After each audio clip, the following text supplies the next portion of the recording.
vernacular. You know, some of us, vernacular is a big challenge of talking without having any hindrance. So I will try to mix where possible, but there are translators that are available, and I think the channels are available. The translation earpieces are available. Have they been distributed? Where are the members from the committee? Have we distributed the earpieces to? And we also have got translation for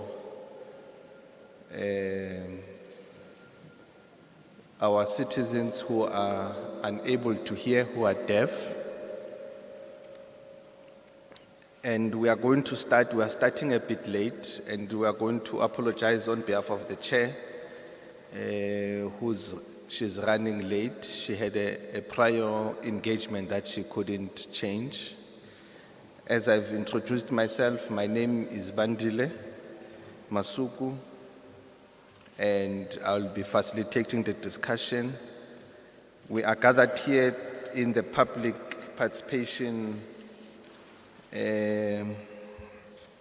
process, which is aimed to engage what is one of the important bills or aspect of the law that we're making now.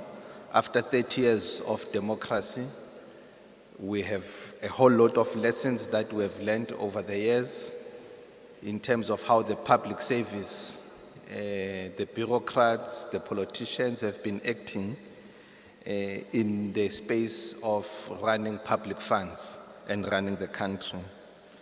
So as the Oversight Committee on the Premier's Office and the Legislature, we are tasked to oversee this process. But over and above overseeing this process, our mandate in the Gauteng Provincial Legislature, we do oversight. We oversee the work of the Gauteng Premier's Office. We also oversee the work of the legislature. As you have gathered, I'm sure from the invites that you have responded to, we're here to discuss two aspects, two bills that are out for discussion and debate. Strangely, this reform has been taking some time for it to happen. And finally, we are having this process to finalize these discussions. The two bills are as follows: the Public Service Amendment Bill and the Public Administration Management Amendment Bill.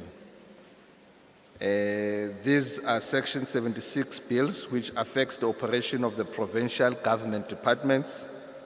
The view, opinions of the Gauteng government on key stakeholders are important, and members of the public are important. Most of you will recall that we saw almost a year and a half or even 2 years of the Zondo Commission, which in actual fact explains some of the weaknesses and the flaws that we've been having on how the public purse has been managed. So it's an important discussion and engagement that we need to be having. So this public hearing is a platform where all of you would, as stakeholders and members of the public, will make inputs in the bill, and the views of the Gauteng province on the bill will form part of the final mandates that will be submitted and debated in the National Council of Provinces, which is one of the houses in the National Assembly. So we're not going to have a very long program and long presentations. We are going to have a presentation from the Gauteng Provincial Legislature, NCOP Legal Unit, which will lead us in terms of the bill. And then we are going to have a presentation from DPSA, which will cover the two bills again, the discussion on the bills, and then we're going to have a Gauteng provincial government opinion, and then we'll open up for the public to make their oral presentation on the bill. and then we'll have closure on the thing. On the next item, we are having apologies that have been noted.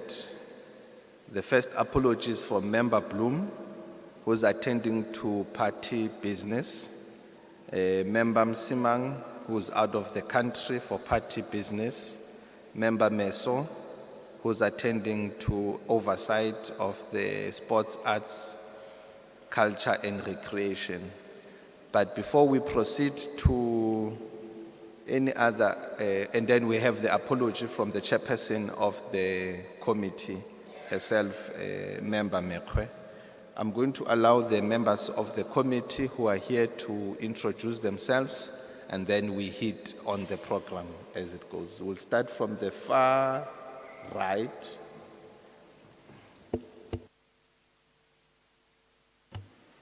Thank you, Chair. My name is Tau Chokwe, member of the committee. Thank you very much, Chair.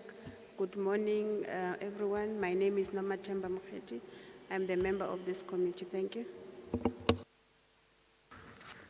Mina bitora mina hi Leseo wa ka Makhubela. Thank you. Thank you. And maybe as a reminder for those who seek translation. Oh, I didn't see you. Not that I didn't see you. I thought you have already done. Yeah. Thank you so much. Dumelang bagaeso, molweni sanbonani, ngegama ndingu Ayanda wakwa Ali. I'm a member of this committee. Thank you.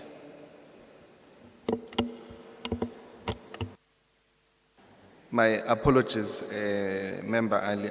I was disrupted a bit, so I thought we are almost done. We're done with our introductions. Apologies. For the stakeholders, the channels for translation, with those who've got earpieces, channel 1 is for English, that's the main channel. And then for Sesotho and Sepedi is channel 4. For isiZulu and isiXhosa is channel 5.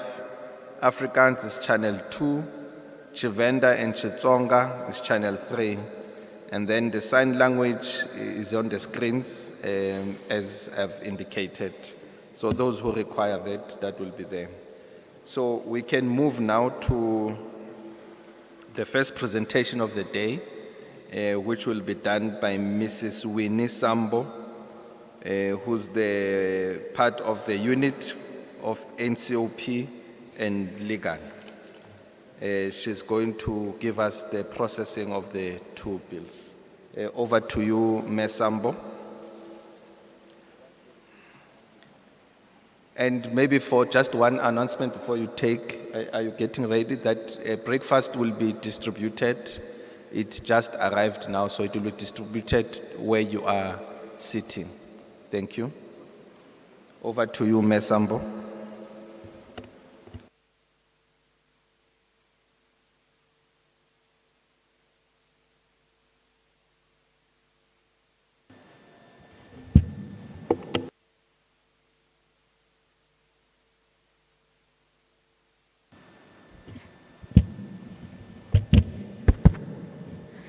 Thank you, Honorable Acting Chairperson, and good morning, Honorable members, colleagues, and our esteemed guests. As the Honorable Acting Chair has indicated, I am Winnie Ngubane Sambo. I am going to be presenting on a very important presentation on the procedural aspect of processing this bill. I'm wondering, before I proceed, whether my presentation is visible.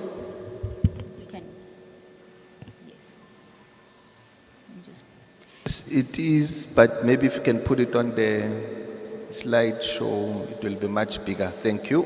Thank you. Wonderful. So just to backtrack before I begin, just to also just highlight the relevance or importance of this presentation.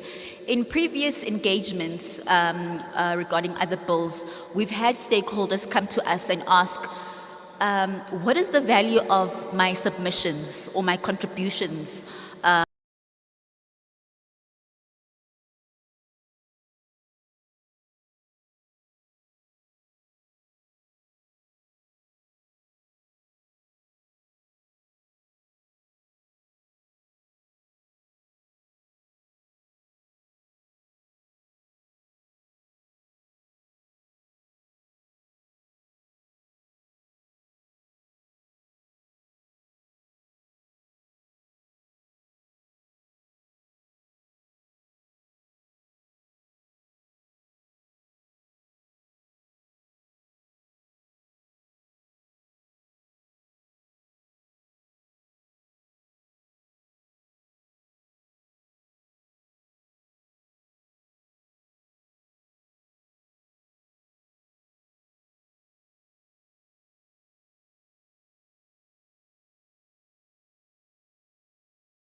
2.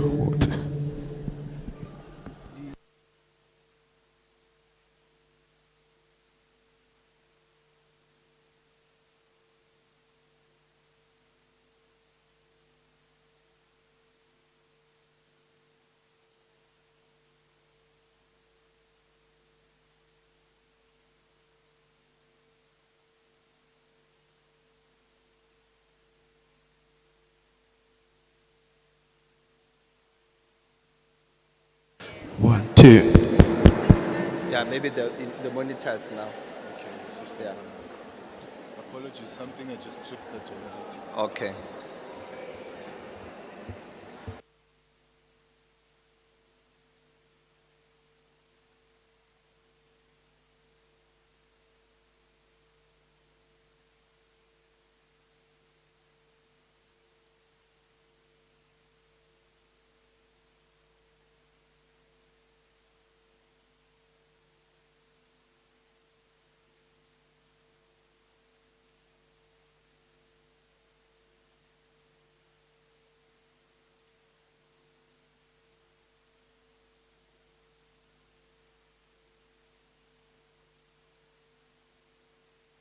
We will start in the next 5 minutes when we complete the distribution of the breakfast package.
Yeah, can we then settle down to restart? The power is back.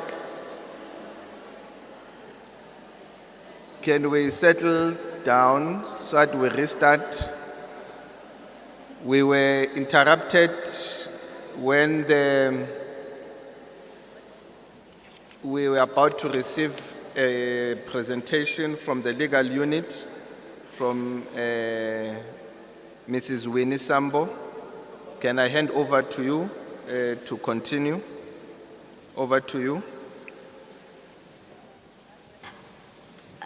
Thank you. I was about to just explain or highlight the importance of understanding the procedural aspects of processing bills in the legislature. And I was about to highlight that some of the questions that we are asked as the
Left. Oh. I'm sure we can start. You can start, Ms. Sambo. Is the Hansard recording? Can we get an indication? Thank you. Whilst the monitors are switched on, we can start. Ms. Sambo, over to you. Thank you. Perhaps because we've been unfortunate this morning, let me just quickly go straight to the presentation.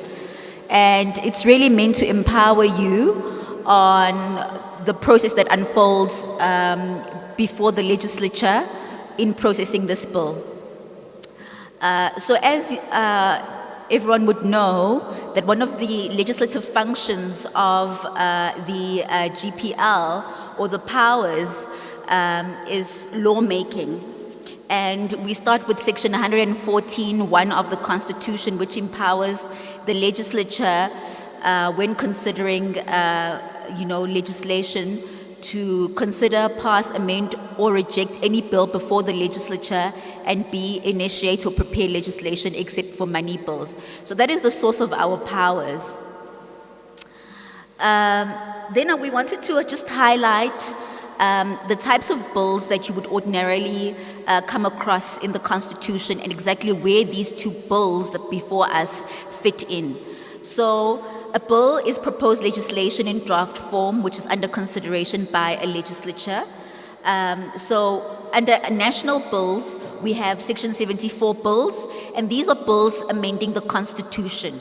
And then we have Section 75 bills. And these bills are ordinary bills not affecting provinces.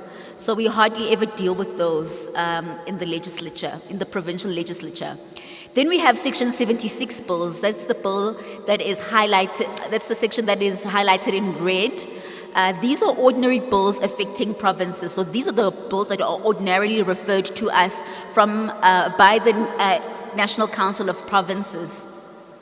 And that is where these two bills under consideration fall under. And then you have Section 77 bills. These are money bills. So part 2 of my presentation covers processing a Section 76 bill in the GPL. And I hope that I see that the monitors are back on. I hope that everyone can see clearly the brown square boxes, the wording in the brown square boxes. Is it visible enough?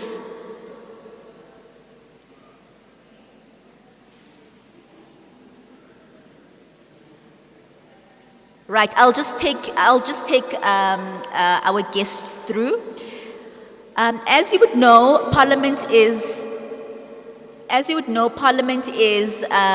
divided, is made up of two houses, the National Assembly and the National Council of Provinces.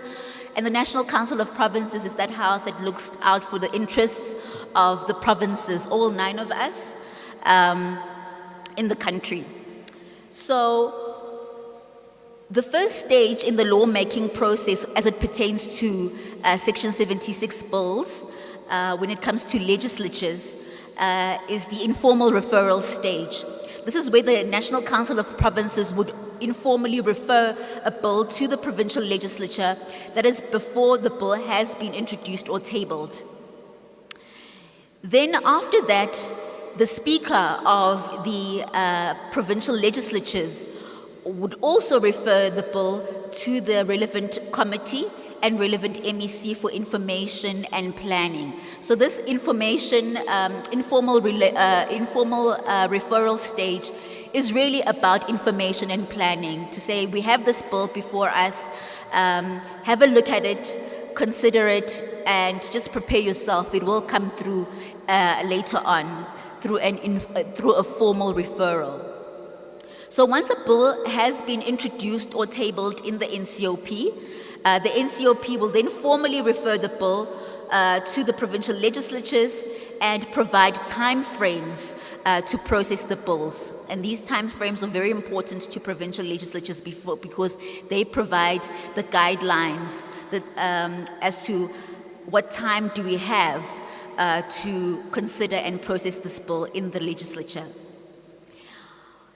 Then the Speaker would formally refer the bill to the relevant committee, which is this esteemed committee in relation to these two bills, and also the relevant MEC for processing, and that is governed by Rule 245 of our standing rules. Once the committee has received this formal referral through the Speaker's office, the committee will then prepare a plan on how to process the bill, and guided by the time frames provided for by the NCOP. And exactly what do we mean when we say the committee is now processing this bill? It's a multi-layered process.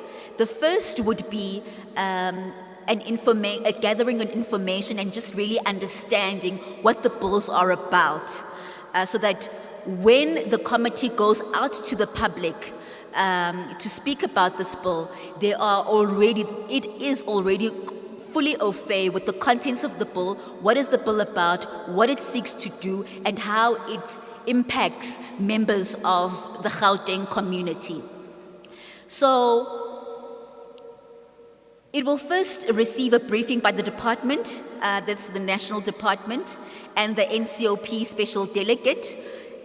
Those two categories of persons will come through and brief the committee on the contents of the bill. Then it will also receive a presentation by the Legal Services Unit, that would be us, on the constitutionality and other legal implications of the bill. Then it will also receive a very important presentation, which is the socioeconomic analysis on the bills, which would be headed by the research unit. And then lastly, it would also receive views of the provincial executive. How do they view the bills before the committee? Do they support it? Do they foresee any legal or implementation challenges, etc.? So that is the stage where the committee is empowering itself on the contents of the bill. The next stage is very important, and that is highlighted in blue. That is when the committee then goes out to the public and solicits public inputs on these two bills. And that is our public participation phase. I will just continue if you can still hear me.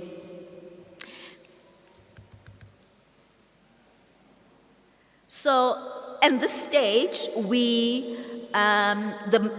committee will go out and seek public inputs, and this is exactly the stage or the phase that we are on right now. We are at right now, and perhaps I need to pause a bit to just give you or members of the public some hints and tips on how to make effective representations or submissions that will ultimately or that can ultimately be duly considered by the committee. Because a lot of the times, members of the public always ask, are our submissions, whether written or oral, actually considered by the committee, or is this just a tick boxing exercise to ensure compliance? And the answer to that question, the latter question, is no, it's not a tick boxing exercise. The committee does sit down and actually considers your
Yeah, you can proceed. Apologies for that. I'm not sure what's happening.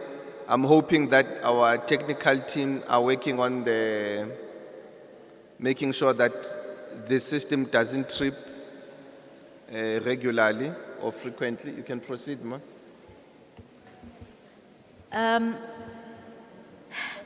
So the committee will consider your inputs, provided that they are relevant. They need to speak to the contents of the bill. So when you are making these submissions, please, I would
Yeah, you can proceed. This is not good for anything, but let's proceed and complete the presentation. Maybe try to highlight and summarize. Thank you.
two, two, two.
Two.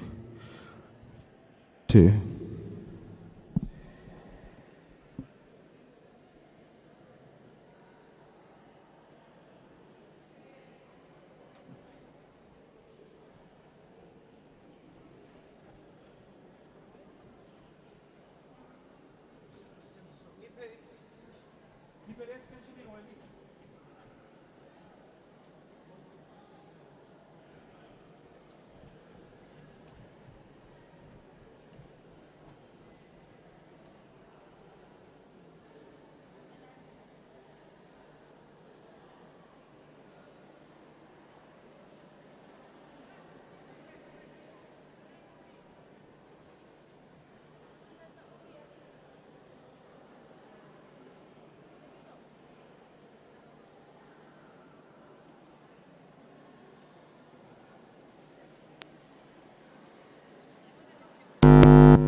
Can we get ready to restart?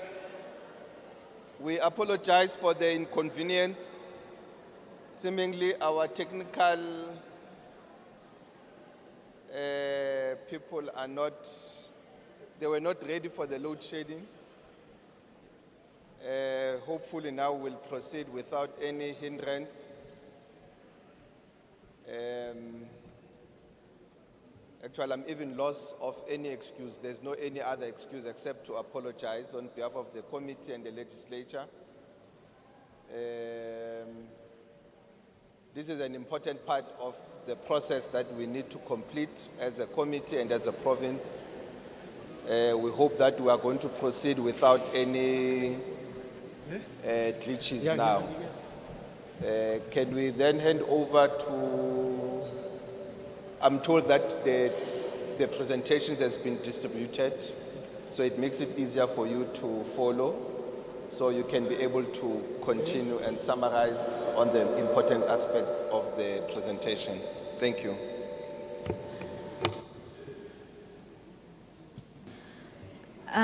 Thank you. I was just speaking on the blue box and the importance of the relevance of your submissions, whether written or oral. Make sure, please, that they speak to the contents of the bill so that the committee is able to duly consider them.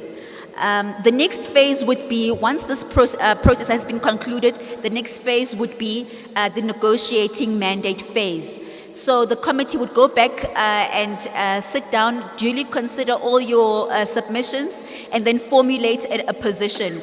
Are we supporting the bill as Gauteng? Are we rejecting the bill? Or are we abstaining from voting on this bill?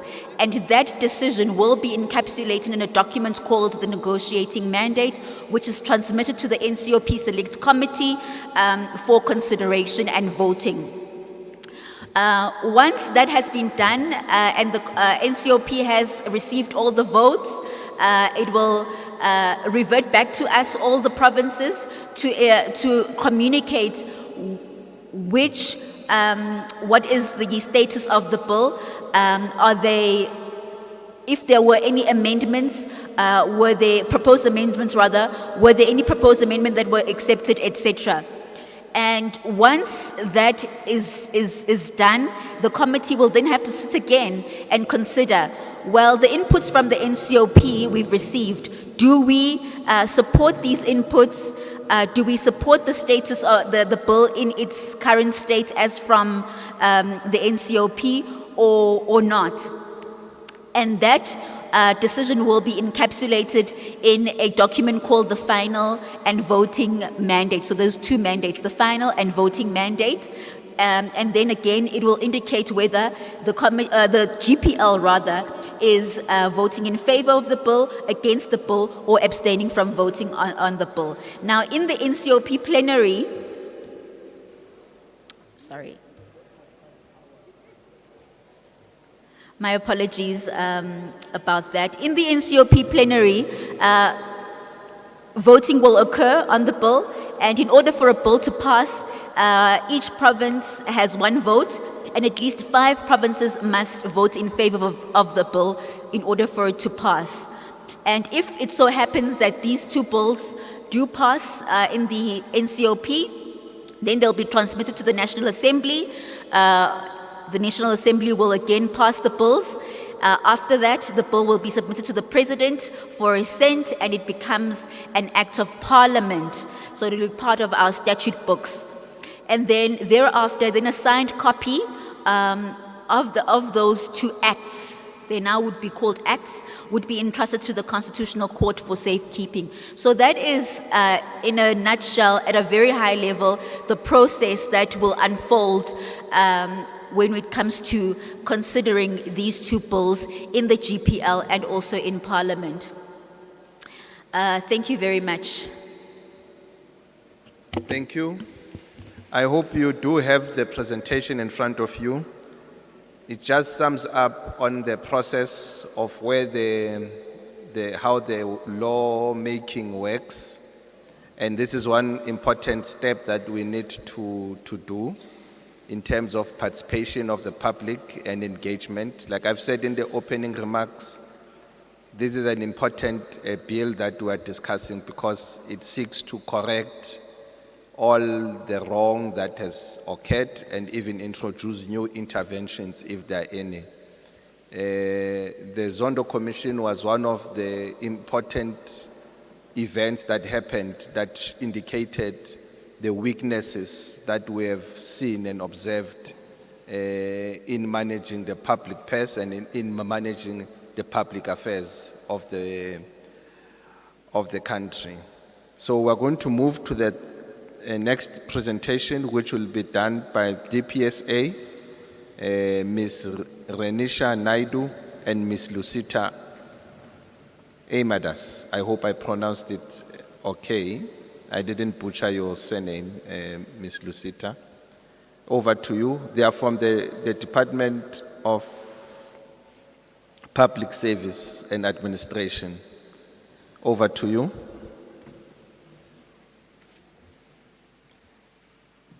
And if possible, can you also print that presentation for ease of the public and stakeholders to follow?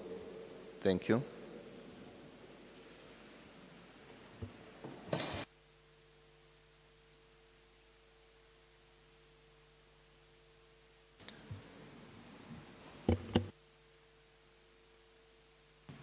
Good morning, ladies and gentlemen. My name is Renisha Naidu. I represent the Department of Public Service and Administration. The bills that are before you are 2 bills. They are bills that amend current laws. So we currently have a Public Service Act, which is administered by the Minister for Public Service and Administration. It regulates the terms and conditions for public servants. It also regulates the way in which public servants are managed, and it also regulates the way the state functions as government departments.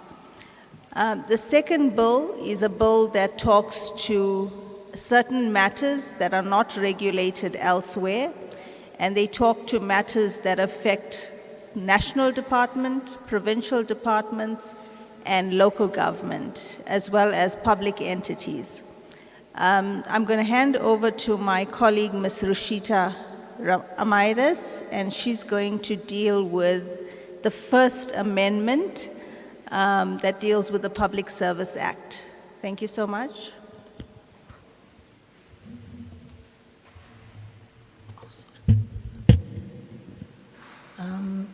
Good morning, Chair. Good morning, honorable members. Good morning, colleagues. And good morning, ladies and gentlemen, all present today. My name is Rushita Amaidas, and I will be presenting on the Public Service Amendment Bill of 2023. So first, I'm just going to go through the processes of the bill that led to us being here today. Both bills were published for public comment in the Government Gazette on 6 April 2021, followed by extensive public comments that were received and then considered. The bills were then also consulted with the relevant bargaining councils, which is the PSCBC and the SALC BC. NATLEC engagements also took place regarding the bills, and NATLEC then agreed on the redrafted bills. The bills were then submitted to Parliament, and both bills were then adopted by the National Assembly. The bills were also deliberated at the National Assembly before they were then sent through the Portfolio Committee, where they made certain changes to the bills, both the bills. The bills were then adopted by the National Assembly with amendments, and then they were presented to the National Council of Provinces, and the bills were received and referred to the Select Committee on Corporate Governance and Public Administration on 30th July 2024 by the NCOP following the elections.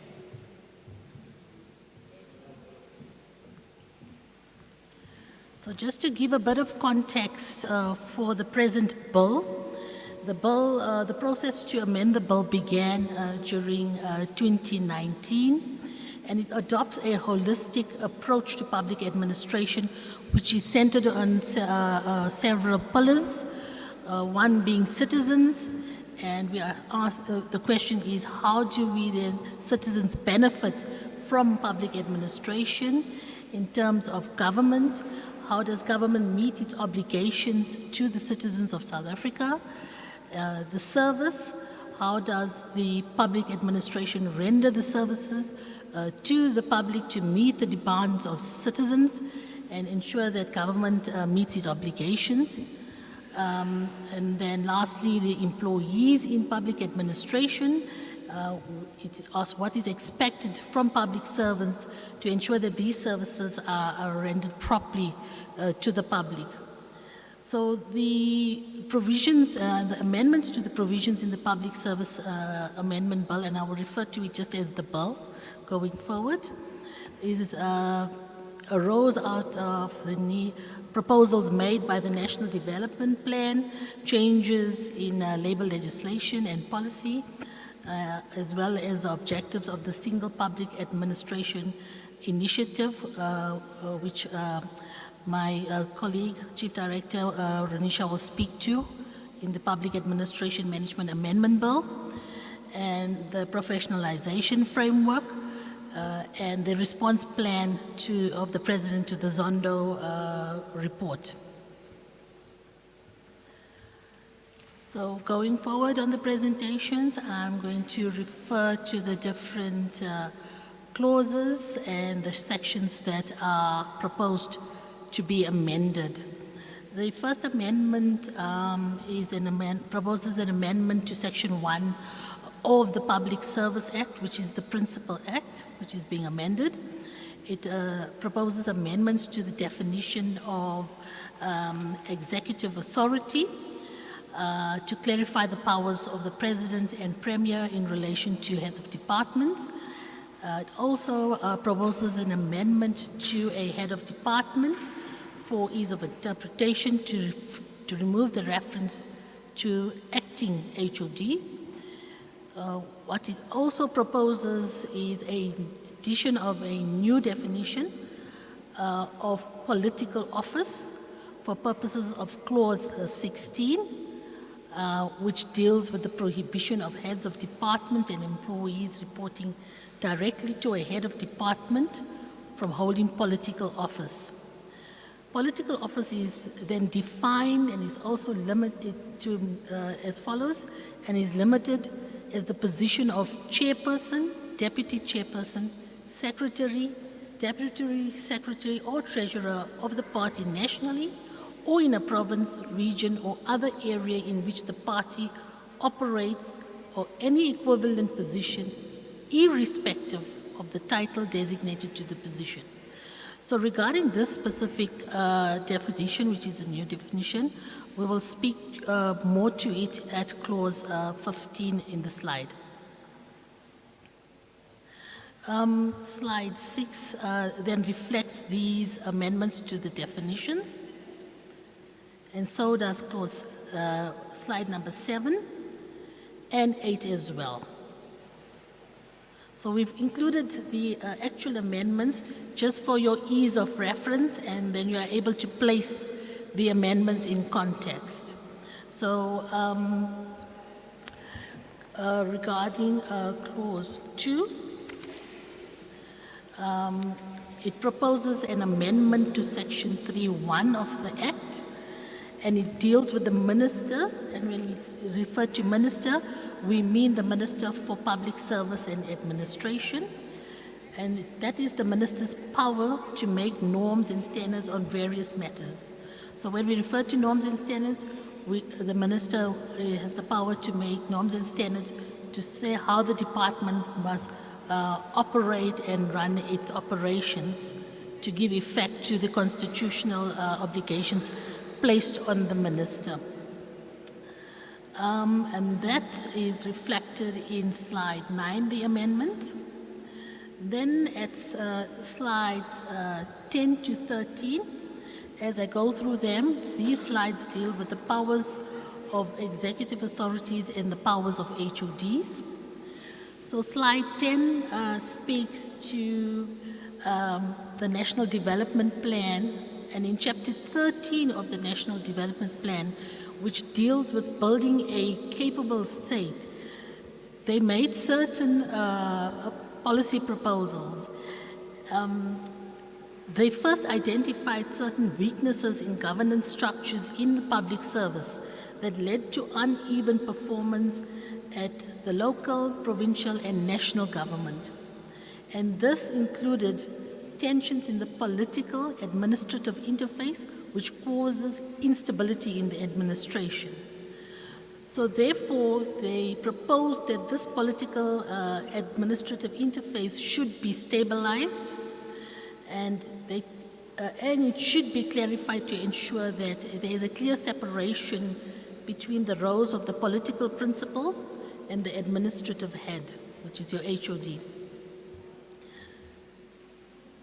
Slide 11. It's not showing, okay.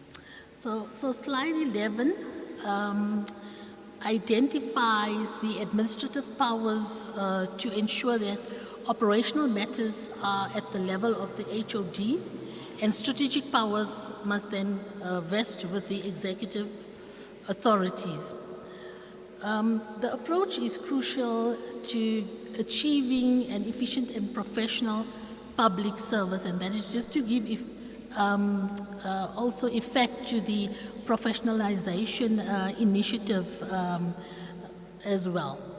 So the approach is put in mechanism in place to say that the executive authority will not be burdened with routine day-to-day administrative matters, and that the executive authority will then have the ability and room to then concentrate in giving effect on his or her constitutional obligations.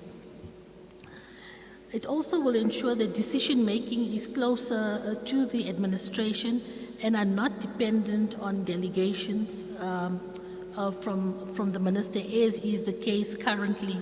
In the Public Service Act, provision is made for the minister to delegate powers. Further, accountability is enhanced if both administration and the financial responsibilities in terms of the Public Finance Management Act, are located in one place, as heads of department and accounting officers are better able to align resources and budgeting processes. So it's important to note that the PFMA already makes provision for the accounting officer to have these administrative powers. It gives administrative powers to the HODs. So what the bill is doing, it's making a similar and aligning it to the Public Finance Management Act to give powers to the HOD regarding administrative processes.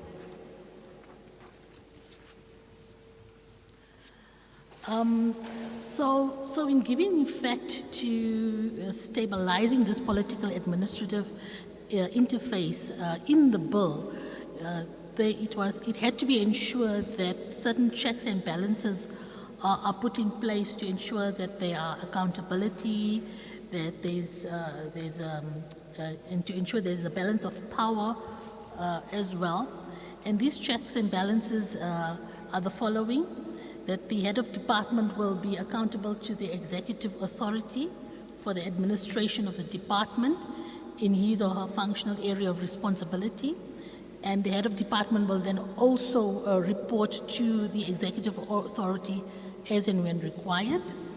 The head of department will then also assist the executive authority in fulfilling their constitutional obligations. And then, which is also very important, is that where a head of department refuses or fails to fulfill a duty in terms of the Act, the executive authority may intervene by taking appropriate steps or measures against the HOD to act on. But if the HOD does not act on, this provision takes it further, or this check and balances take it further to say that that the executive authority then must report such failure to the president or the premier, as the case may be. So what is important here, and it will also be reflected in a later slide where the actual amendment is effected, was that previously when the bill was at the National Assembly, the provision was that the executive authority may take action or may report the matter to the president or the premier in the event that the HOD did not act on the steps that the EA prescribed to him or her. And at National Assembly, these were one of the amendments where it was then changed to must, and this strengthens the accountability then of the HOD towards the executive authority.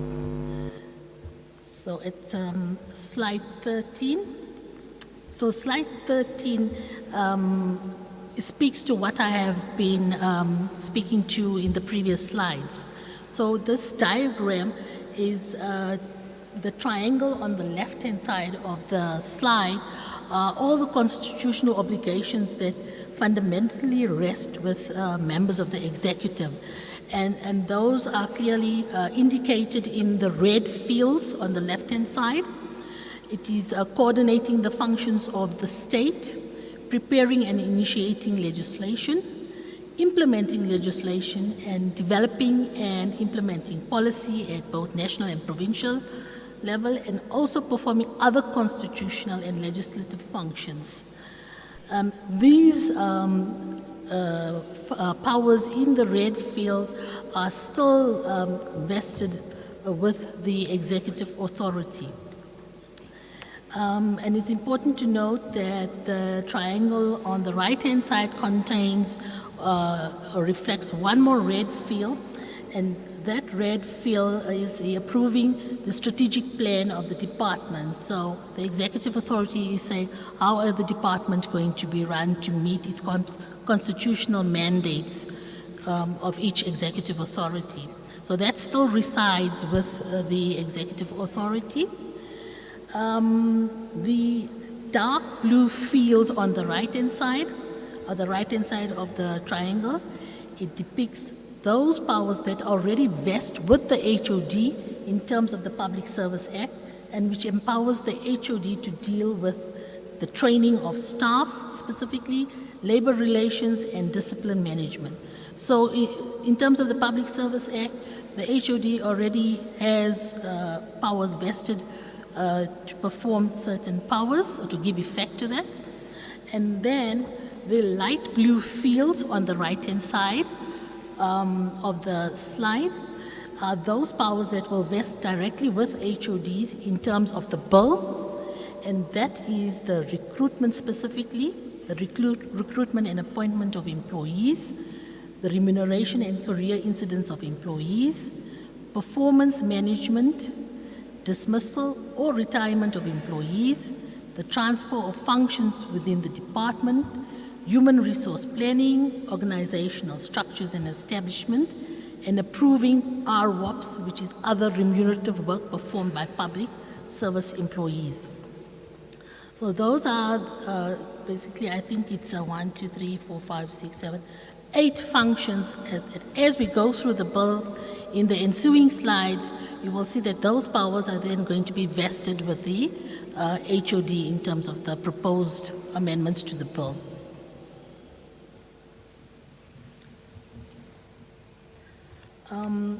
Then clause 2, this is a proposed amendment to section 3.7, and this amendment reflects in detail the powers of an executive authority.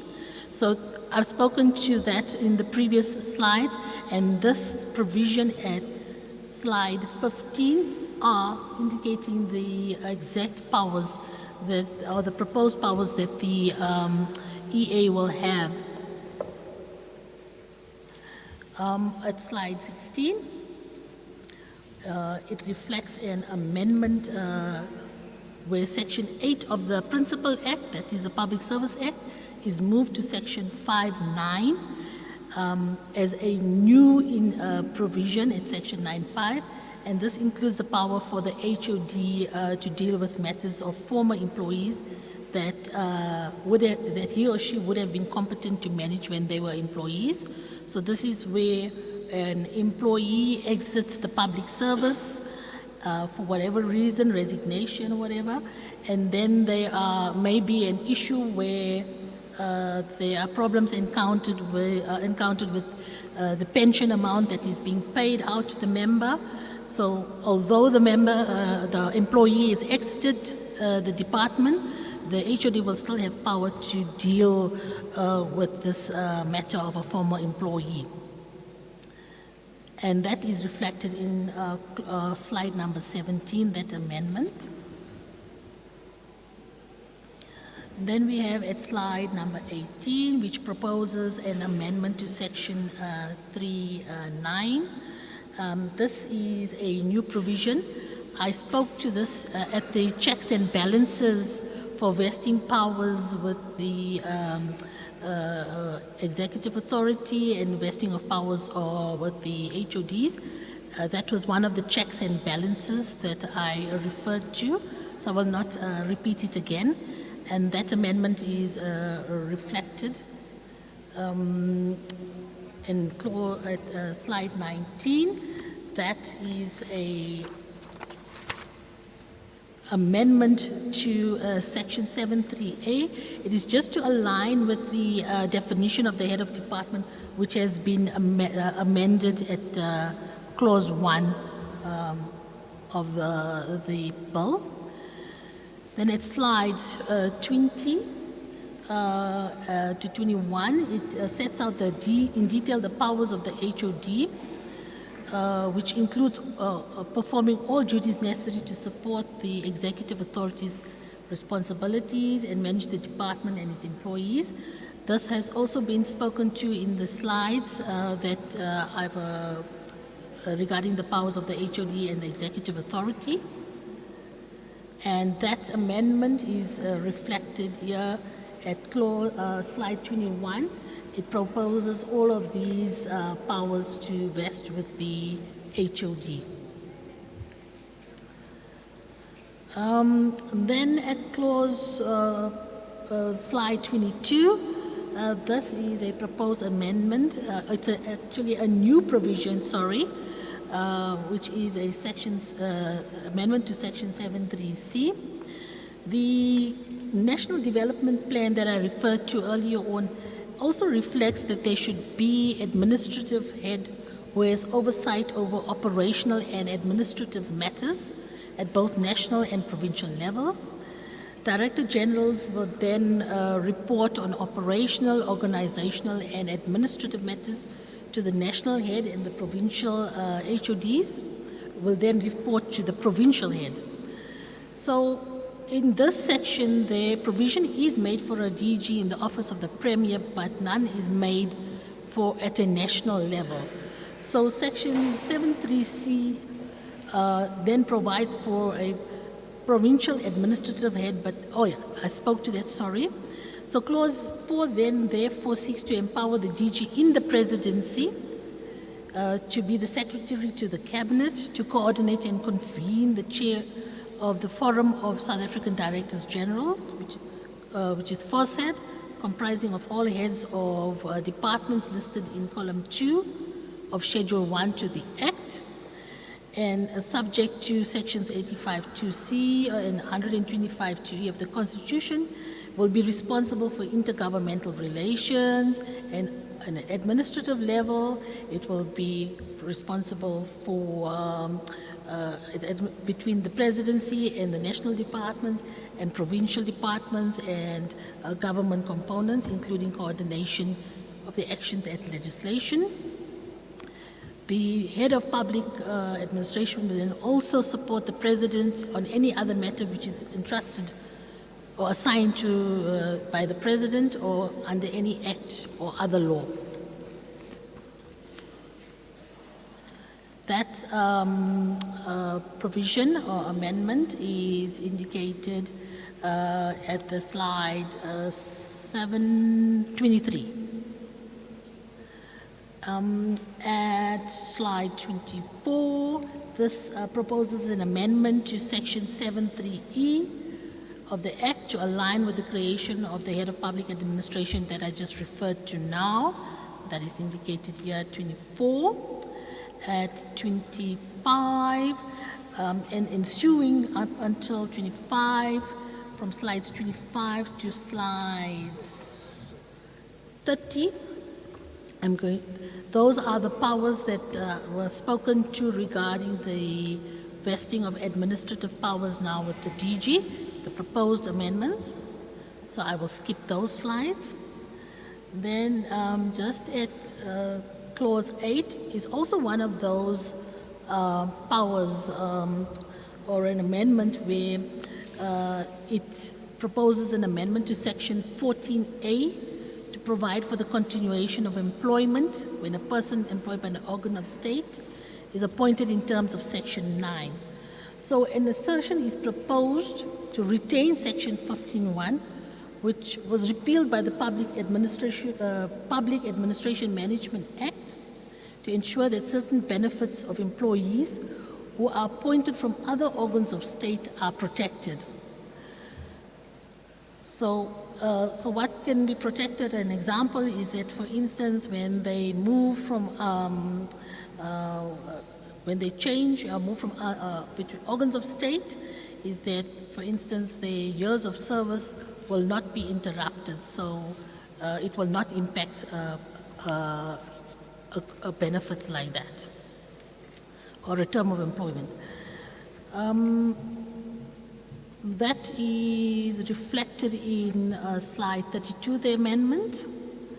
Then at slide 33, from slide 33 to 42, it reflects amendments that allow the HOD also to deal with retirement of employees, and it amends section 16 to make certain technical amendments to substitute the term officer with the term employee, which is already defined in the Public Service Act. So that was just an error that is now being amended, and it impacts all the sections just indicated in the last bullet of the slide. That is affected by the devolution or the vesting of powers with the HOD. So I'm moving through all those slides. Those are all indicated up until slide 44. Then at slide 45 is also one of those proposed amendments to vest the power with the HOD regarding the termination of employment, and specifically the power to dismiss an employee. At slide, that is slide 46 reflects that amendment. Slides 47 reflects a proposed amendment to section 73B and provides the head of department may also approve the reinstatement of an employee who is deemed to be dismissed on good grounds shown. That is reflected in slide number 48. In going forward, the clause 12 also is one of those proposed amendments to vest administrative power with the HOD and deals with other remunerative work by employees, and that is reflected in slide 50.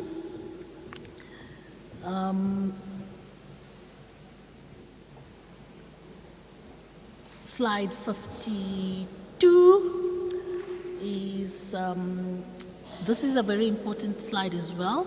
It deals with unauthorized remuneration, and it proposes to amend section 31.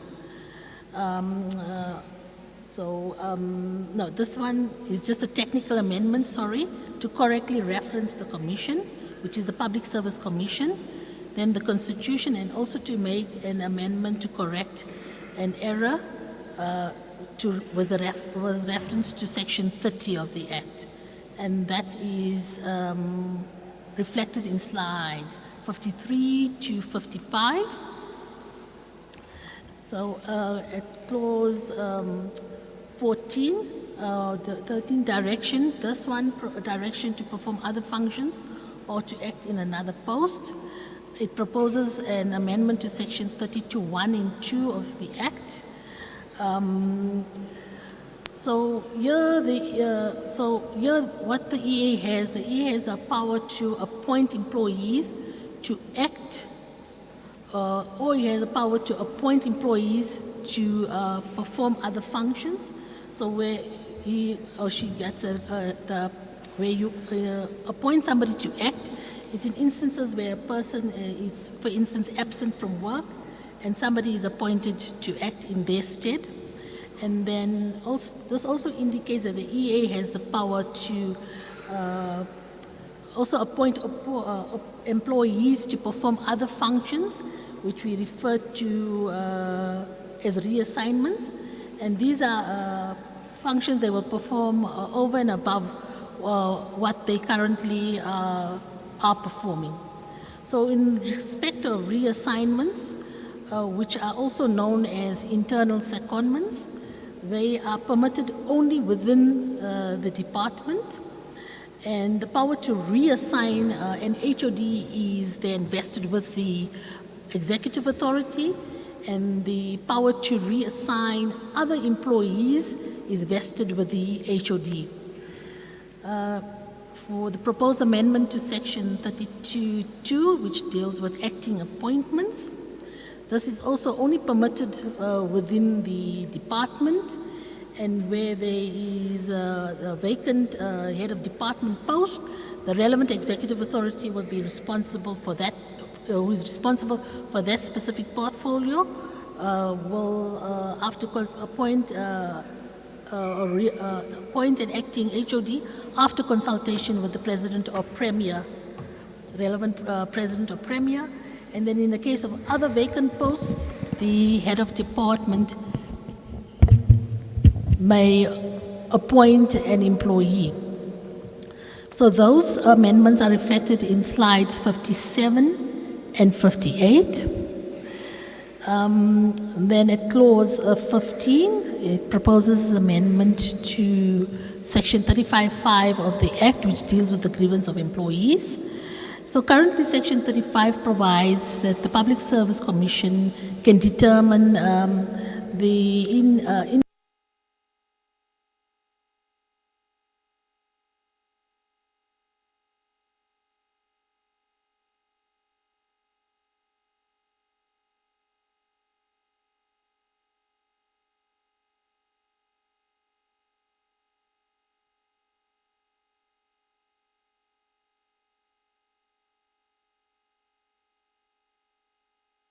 that regulate the codes and procedures for internal grievance procedures.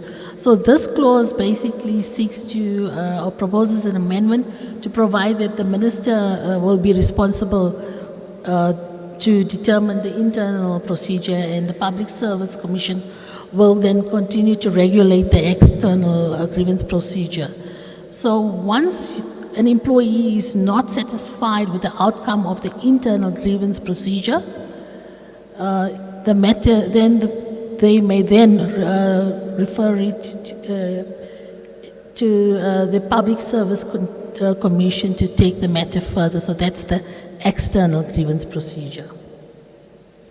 So that amendment is reflected in slide 60.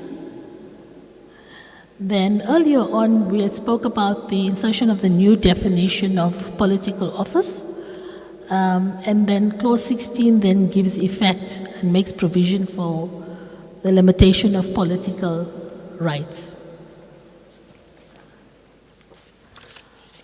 So this will be a new insertion in the bill, and it seeks to prohibit, as was earlier indicated, to prohibit heads of departments and employees reporting directly to heads of department from holding an office of authority in a political party, that is political office. And then with regard to the definition of political office, it is defined as the position of chairperson, deputy chairperson, secretary, deputy secretary, or treasurer of the party nationally or in a province, region, or other area in which the party operates, or any equivalent position irrespective of the designated title designated to the position. The purpose of the prohibition is to manage conflicts of interest between political parties and administration, and constitutionally this provision could be justified to the extent that it applies to heads of department and employees reporting directly to the head of department. The intention is to ensure that there is a clear demarcation of politics from the administrative roles and responsibilities. So, what must be noted also in respect of this proposed amendment is that this proposed clause or amendment is aligned to what the Municipal Systems Act currently provides. So previously, the Municipal Systems Act provided a blanket prohibition on all its employees from being members of political parties. But the Constitution then guarantees the freedom of participation in political parties, in political activities. So it secures your political rights. So the Constitutional Court, the matter was taken to Constitutional Court, and it was declared unconstitutional, the provision in the Municipal Systems Act. And so what has been done is that to ensure that it is only limited, it is only limited to the top echelons of the administration and not all the employees. So the current proposal is aligned to what has been ruled in the Constitutional Court and what is currently in the Municipal Systems Act. So that is the amendment. Then clause 17 deals with remuneration of employees, and is also one of those amendments where there is a vesting of administrative powers with the HOD in respect of the remuneration of employees. That is reflected in slide 64. Then clause 18 seeks to amend section 38(1)(a), which deals with wrongly granted remuneration. And this is where an employee receives a salary that he or she was not entitled to receive in law. So clause 6 seeks to amend this provision as it was declared unconstitutional by the Constitutional Court. The amendment seeks to align with the provisions of the Basic Conditions of Employment Act and sets in place mechanisms to ensure that the rights of employees are not undermined. The current provision in the Public Service Act allows for the accounting officer to make any amount of any deduction amount in terms of the amount from the employee's salary to recover that overpaid amount. But following this Constitutional Court decision, overpaid salaries can only be recovered from an employee with the consent of the employee. Then when the bill was taken to National Assembly, further amendments were proposed to this specific clause to align it further with the Basic Conditions of Employment Act. So it strengthened this provision and put in place conditions that must be fulfilled when determining the amount to be deducted from the employee's salary. They must have agreement on this between the accounting officer and the employee. It must be in writing. They must agree on the amount of the overpayment. And also it took into consideration that you must determine what the income of the employee is and what his or her expenses or financial obligations are before you determine what is the affordability of the employee to repay that overpaid amount, whether it be in installments. And that is basically what it did. So the bill also makes provision for overpaid salaries to be recovered with the consent of the employee, and where there is no consent, the amount will be redeemed or recovered by means of court proceedings. And if the employee leaves the department and goes to another department, then the head of department of the other department can then recover that money from the employee. So the last, and that is reflected in clause 67. And then the last clause that is proposed to be amended is an amendment to section 42A(3). And this seeks to clarify the interpretational challenges insofar as it relates to the President's power to delegate matters relating to the appointment and career incidents of heads of department. This section proposed to be amended to replace references to Deputy Minister and Minister with a member of Cabinet, because Minister refers to the Minister of Public Service and Administration, and that caused confusion in terms of who the minister is. So member of Cabinet then is inclusive of members of the executive. So that is the last amendment that is reflected in slide 69. Thank you very much for your patience. Thank you. Are we having all the presentations? Are we covered from your side? Thank you, Chair. So that was the first presentation on the amendment to the Public Service Act. There is one more presentation on the Public Administration Management Act. That's a much shorter presentation. I'm not sure if we want to just follow on with it and then... I think let's proceed to the next one. Okay. Thank you. Let's swap seats. So we just...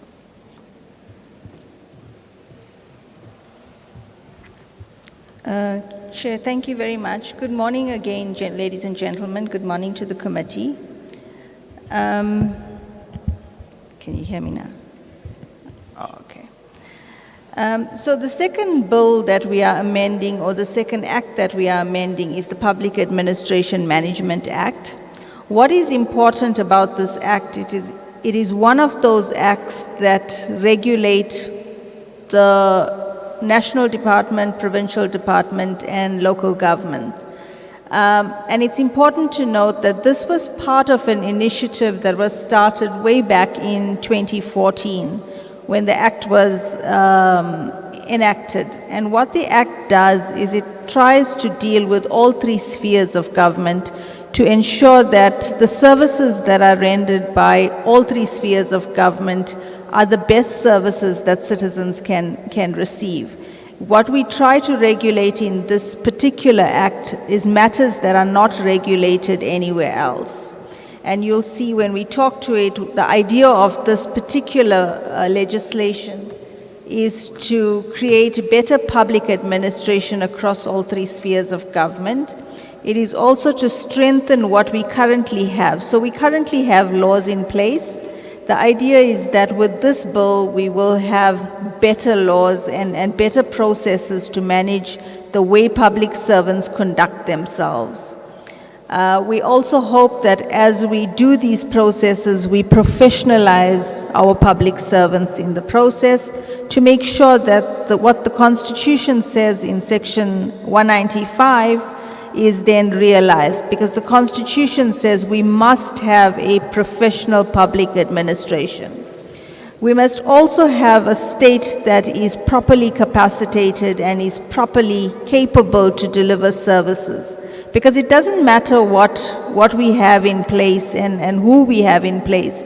If we don't have proper laws governing it, we will not have a state that is capable to deliver the services that the citizens want.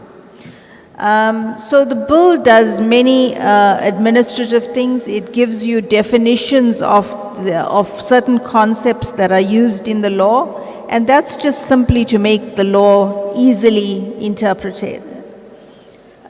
Those particular definitions are sitting in slide number 4. It's the head of institution, the Labor Relations Act, what we mean when we say Municipal Systems Act, what we mean when we say a national government component, an organ of state, a provincial government component, a public entity.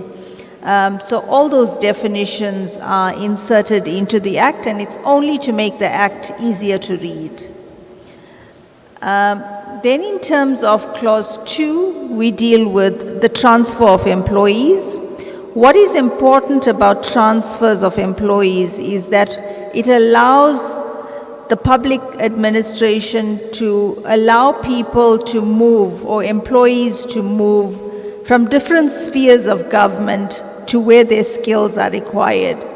So for example, if you have an excellent CFO at a national department, and there's a municipality that is struggling and requires a CFO, this provision then allows that CFO to transfer to that particular municipality.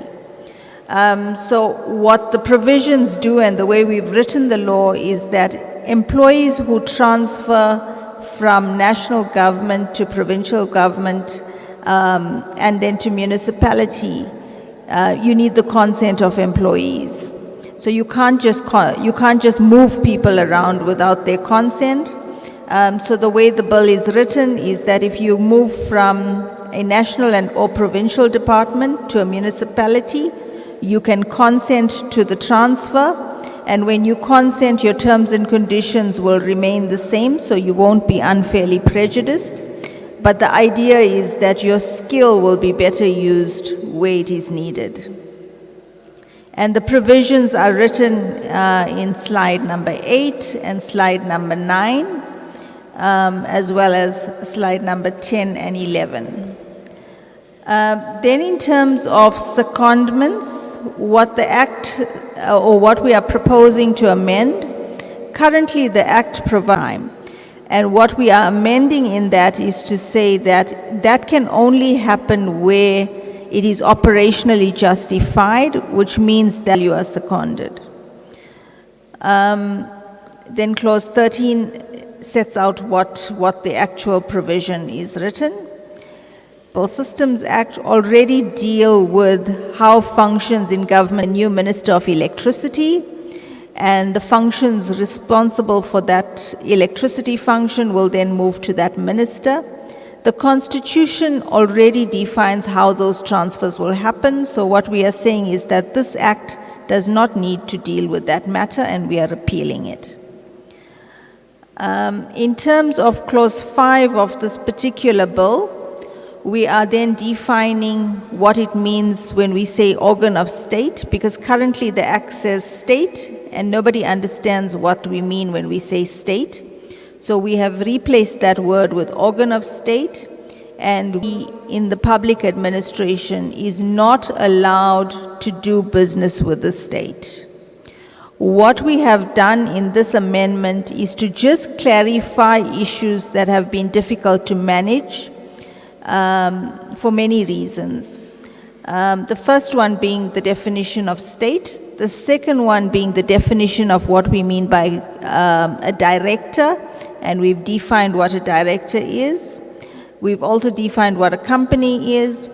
There are also employees who, because they are employed in state, they also have to represent their respective MECs, ministers, on certain boards of state-owned companies. And what we say is that those employees are not then doing business with the state, because it is their responsibility as part of their job to be on those boards. So we are clarifying that. We are also clarifying that there are certain circumstances where the state needs certain employees to perform functions that are not paid an amount over and above their salary. And that is not doing business with the state, because we need those teachers to mark those exam papers. So although they get paid an additional amount, we are saying that is not an offense under this particular provision. And therefore it allows the minister to determine any other similar functions that need to be performed by employees, which then are not considered as conducting business with the state. The actual provisions are set out in slides 17, 18, 19, that any employee, while they were employed in a department or any organ of state, if they participated in awarding a tender to any service provider, they cannot then leave the government and become employees of that service provider. So they can't benefit from a contract. And they can't be employed by that service provider for a period of 12 months. So if I've awarded a contract today, sitting in the Department of Public Service and Administration, I cannot join the person that I've awarded the contract to for a period of 12 months. If I do, the person who's employing me, so the service provider, plus myself, will be eligible for a fine of R1 million, and it would be a criminal offense.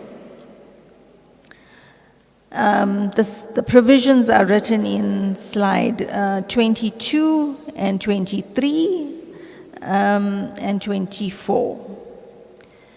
Then in terms of clause 7, we are just amending to insert a definition of what we mean by employee, and this is not changing anything that's in the Act, it's just correcting the drafting of the Act. In terms of clause 8, we are also providing that departments must provide an available budget for any compulsory training that is determined by the Minister for Public Service and Administration to deal with any developmental needs of categories of employees. So if you are in supply chain, for example, and we identify that supply chain employees don't understand properly the changes that are being made to the supply chain processes, then there will be training identified and training that will be configured, and it would be made compulsory by the Minister for Public Service and Administration, and departments must send their employees to that particular training. That's an example of how it could operate. In terms of clause 9, we are establishing a National School of Government as a national department. Currently, we have a National School of Government. It is a national department, But what we are proposing in this is that we keep it as a national department, but we also allow the National School of Government to provide compulsory training to all institutions within the public administration, including public entities and municipalities. We are also providing that the costs associated with that training, if it is a cost that needs to be recovered by the National School of Government, will be borne by the relevant institutions where the employees are employed. Provision is also made for the National School of Government to partner with higher education institutions.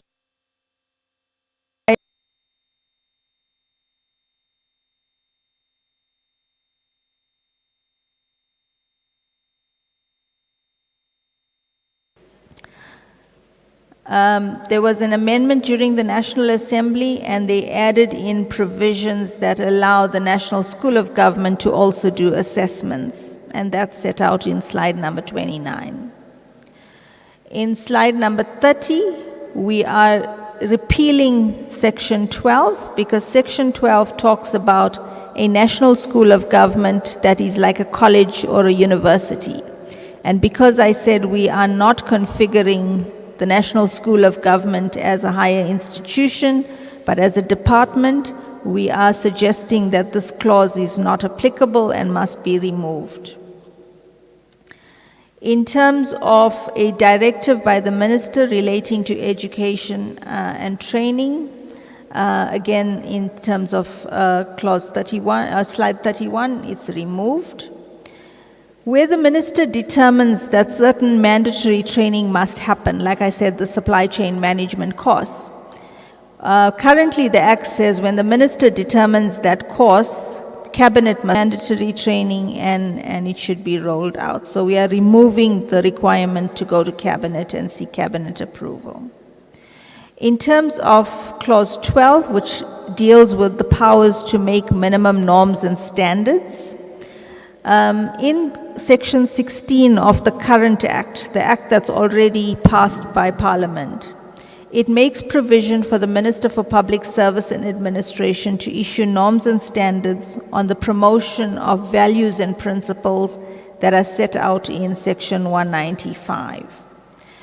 But what the Act currently says is that when the Minister does that, the Minister needs to seek the concurrence of all executive authorities. When we try to implement that provision, it is very difficult to get every MEC, every minister, every municipal council to agree to that particular norm and standard. So we are suggesting that the process to develop norms and standards should be the same, whether it's other norms and standards or whether it's for the promotion of values and principles. And that process is to seek the concurrence and to get the approval of the Minister of COCTA, the Minister of National Treasury, and to consult organized labor in terms of SALGA.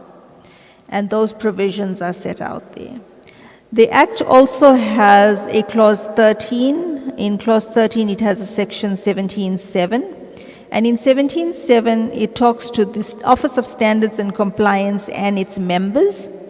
But if you look at the Act itself, there isn't any role for its members. So we are saying those words need to be removed. It's just a cleanup provision of the Act itself.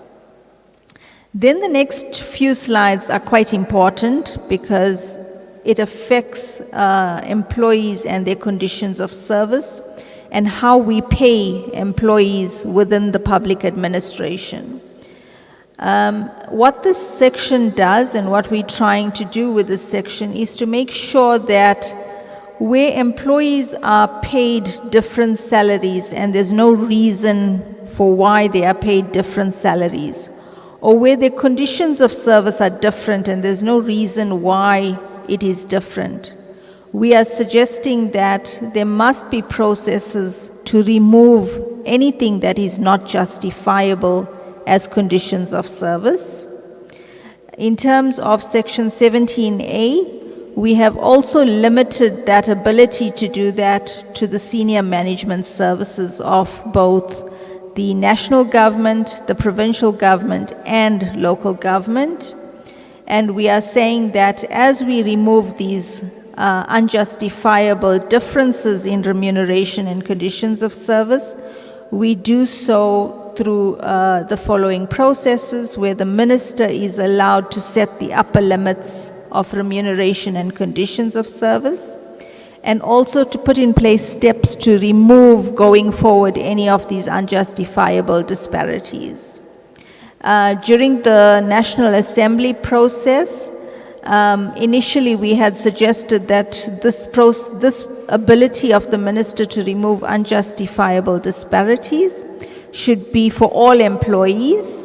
However, they were considered your CEOs of public entities, your senior management service of the public service, which is national and provincial government, your municipal managers, your people reporting to municipal managers. So it's all your senior levels of government. And that's what we are saying, is that when you are employed as a CEO in a state-owned company, and you are employed as a municipal manager, your salary should be the same unless the job says it should be different. So we are saying that you're allowed to have differences, but if you're doing the same job, it can't be a different salary. We've heard in the budget speech of this week that there is a huge strain on the financial fiscus and the financial. It has to come out of the bigger budget, which means you get less social grants towards all of the other. So we are saying that as conditions of service get determined in the public service, it can't be done where an SOC decides, but they're coming out of the same amount of money. So what we are saying is there must be a process to coordinate that and to make sure that whatever we agree as the state to pay for public servants, we also are able to afford it in the short term and in the long term. So we've made some changes and some proposals to say that when you change conditions of service in whatever environment of the public administration, you must consult the Minister of Finance and the Minister of Public Service and Administration, and you must ensure that all of the measures that the Minister of Finance and Minister of Public Service and Administration determine to pay going forward is met. For the public service, it is a requirement that Cabinet must approve, or Cabinet Committee, which is mandated by the Act, must approve the amount that will be concluded in any collective agreement in local government as well as in public entities. But in the National Assembly, it was agreed that the Committee of Ministers will deal with the public service, which is national and provincial government, and the Minister of Finance and the Minister of Public Service and Administration will only consider and be consulted. It doesn't need their agreement, but they will be consulted when it comes to public entities as well as municipalities. And the clause is set out in section 41 so that you can read it and you can see what it says is the actual amendment. In slide 43, this deals with clause 15 and an amendment we're making there. We are simply aligning the way we make regulations to the regulation process for municipalities, where it says that the Minister of Finance and the Minister of Public Service and Administration will make regulations in consultation with the Minister of COCTA, and they will consult SALGA, which is your organized local government. Then there are, as we make law, we also repeal and we substitute other laws that are affected, and we are retaining the repeal of the Transfer of Staff to Municipalities Act, because this act will now deal with the transfer of employees. We are also keeping the transfers of employees between national and provincial government in the Public Service Act, because that's regulated conclusively in that, and we are repealing the other sections that need to be repealed. We've also made provision for the Committee of Ministers that I said will mandate the Public Service, so we Amendment Act, and it will pass as that, but it will amend the Public Administration Management Act of 2014. And the date on which it becomes effective is the date when Parliament passes it and the President then proclaims and assents to it. Thank you very much, Chair. That is the presentation for both bills. Thank you. We are going to have the last formal presentation from GPG by Advocate Monwabisi Gungu. Is going to present the GPG opinion on the two bills. Over to you, Advocate.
Thank you, Chairperson.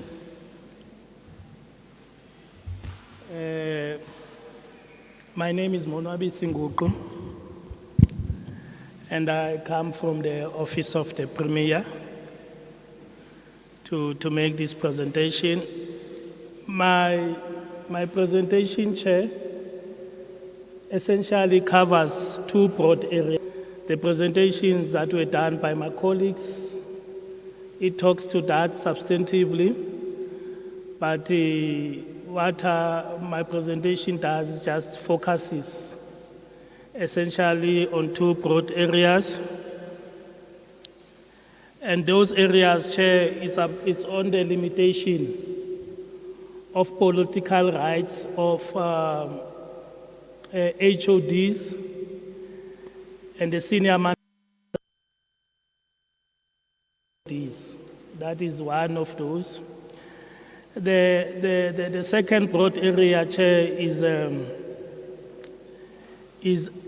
the devolution of powers and duties of MECs and ministers to the Director Generals or heads of departments in terms of the proposals that are entailed in the bill, Chair.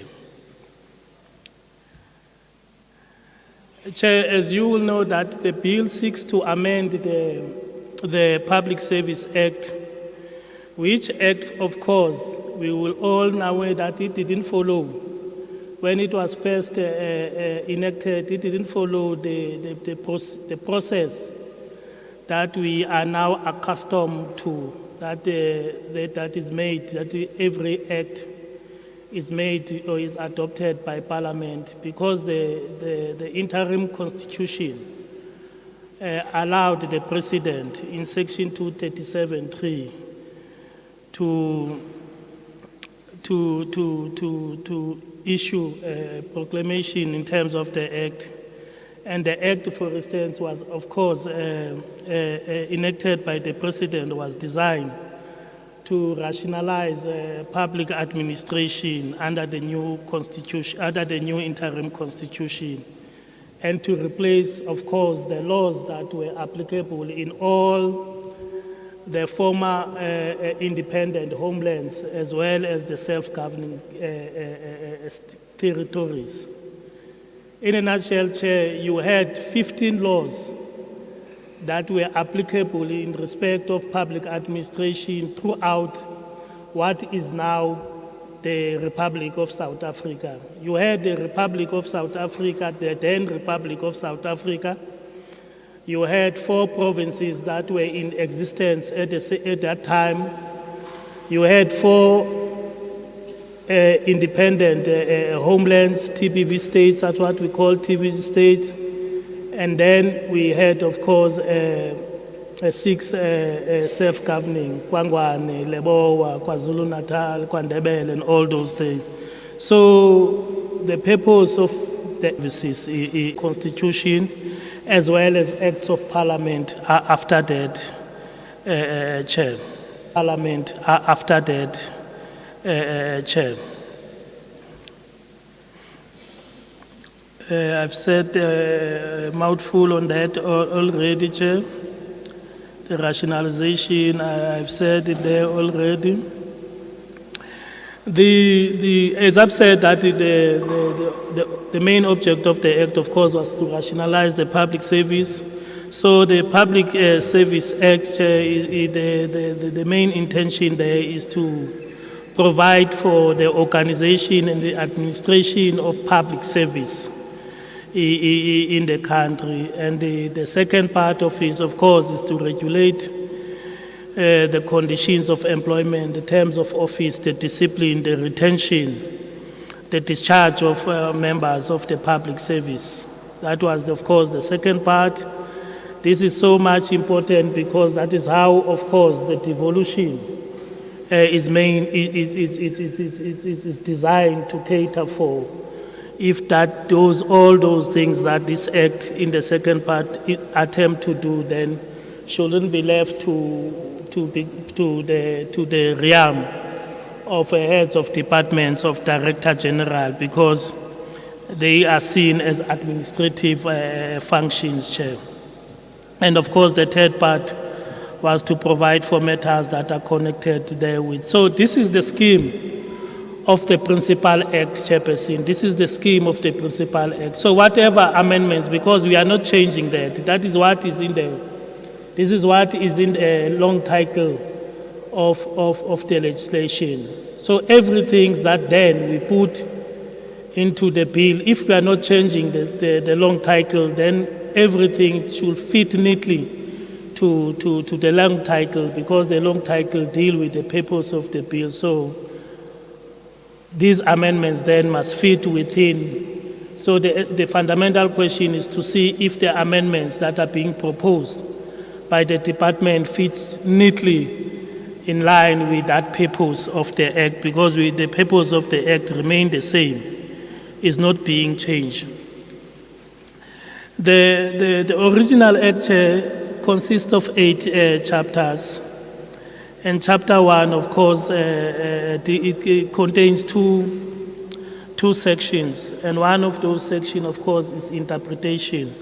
Align it with the clause that, of course, that seeks to limit what I've talked about, the political rights of employees, the limitation of political rights of HODs and senior managers that reports directly to the HODs. So that definition is to limit, is to constrain, is to circumscribe the application of this new insertion or new introduction into the bill, which then limits the political rights of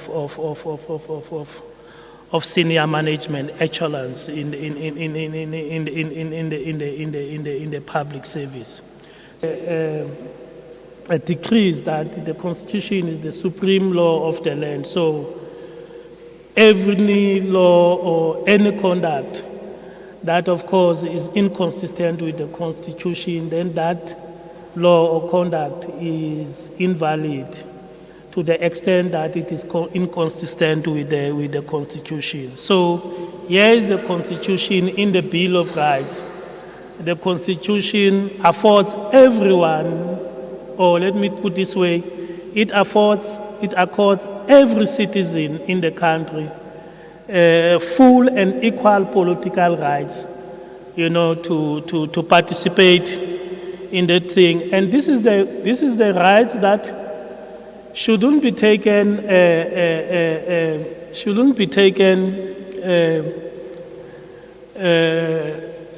lightly. It shouldn't be taken lightly, given the history of this political right, especially in South Africa, where the majority of people were denied by the apartheid government to participate in the political affairs of this country, or were denied. But now, under the new democratic dispensation, we, as people, or as the government that fight for the new dispensation now, but now we tend to want to limit the exercise of the same political right that we were denied in the past by a certain section within the society, Chair. So this new insertion is to then limit the political rights so that the heads of departments, the DGs, for instance, do not occupy, like you and me, do not occupy a senior or political office in political parties. Those offices are defined, for instance, as a chairperson, the deputy chairperson, the secretary, the deputy secretary, the treasurer, for instance, in the political party. Wherever, not only at the national level, wherever that political party operates, it can be 19 of the Constitution, guaranteed full and equal political rights of every citizen in the country.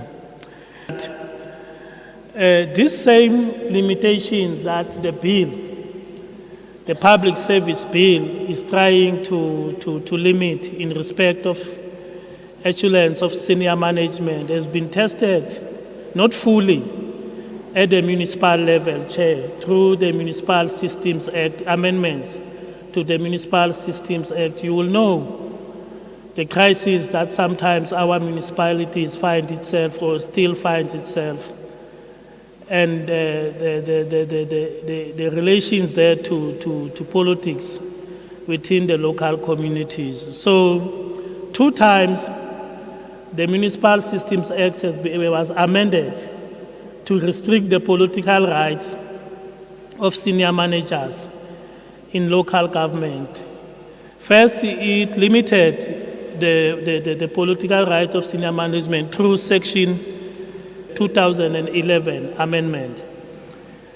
And SAMU, of course, which is the union that operates within the local government sphere, then took the minister of COCTA to court on the constitutionality of this amendment or introduction or limitation prohibition.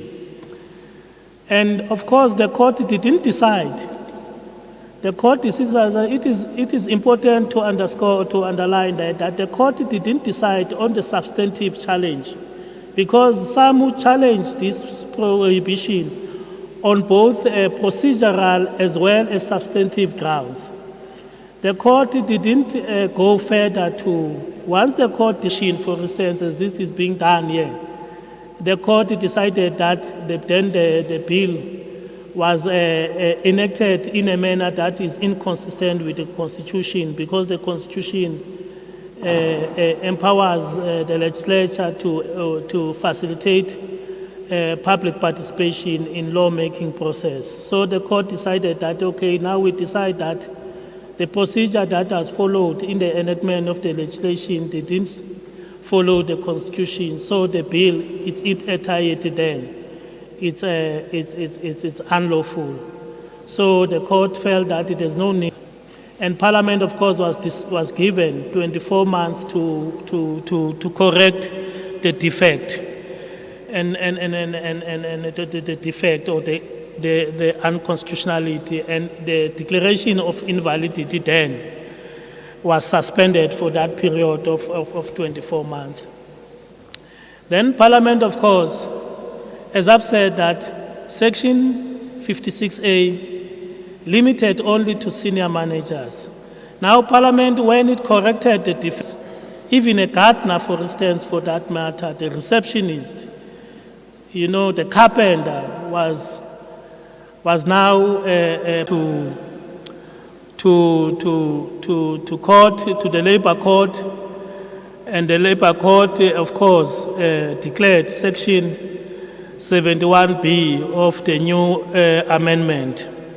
That is now the 2022 amendment to be unconstitutional, but the court limited its declaration of unconstitutionality only to as far as it doesn't restrict the prohibition to the senior echelons of managers within the local sphere of government.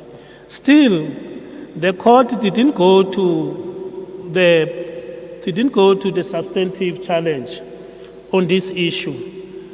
It didn't address the substantive challenge, the question whether the senior managers in the public service, including local government, the prohibition of them participating or holding political office is constitutional. If then it's not constitutional, is it just if the limitation is justifiable under the section 36 of the Constitution? The court hasn't gone there. So what I'm trying to say is that the jury is still out there for the Constitutional Court to make a definite pronouncement or a ruling on this aspect of the limitation of political rights of senior managers within the public service, including the municipal level. The jury is still out there, whether political segment of our citizen can be prohibited because of the fact that constitutionally section 19 of the Constitution allows every citizen full and equal rights. Of course, we know that the Bill of Rights Constitution are not absolute. They can be limited by section 36, but we still say that the Constitutional Court haven't pronounced on that. So the jury is still out there for those people's rights to be put to test if they can be prohibited. And because we don't want the government that acts arbitrarily and takes the political rights that have been fought for through years and years of course of the struggle. So that is one point as far as political rights, Chair, are concerned, is the issue that we want to put at the table for the committee to consider. Now I move to the devolution of powers and duties of the executive authorities. Executive authorities, of course, is the president and his cabinet. At the provincial level, of course, is the premier and his members of executive council. As matters currently stands, the Public Service Act gives those powers to the MECs in the province or the cabinet ministers in the national level of government. All those powers, whether you appoint a person as an employee in the department, the Public Service Act currently gives that power to the politicians, to the executive authorities.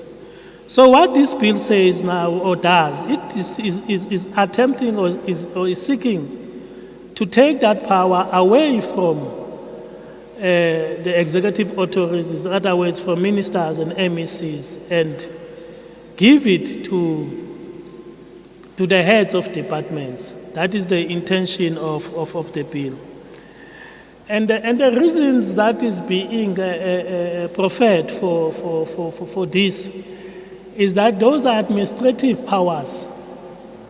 So you don't want to soil the politicians, like the ministers and the MECs, with administrative functions. You want them to focus on strategic and policy direction of the department instead of going to day-to-day mundane or routine administrative matters.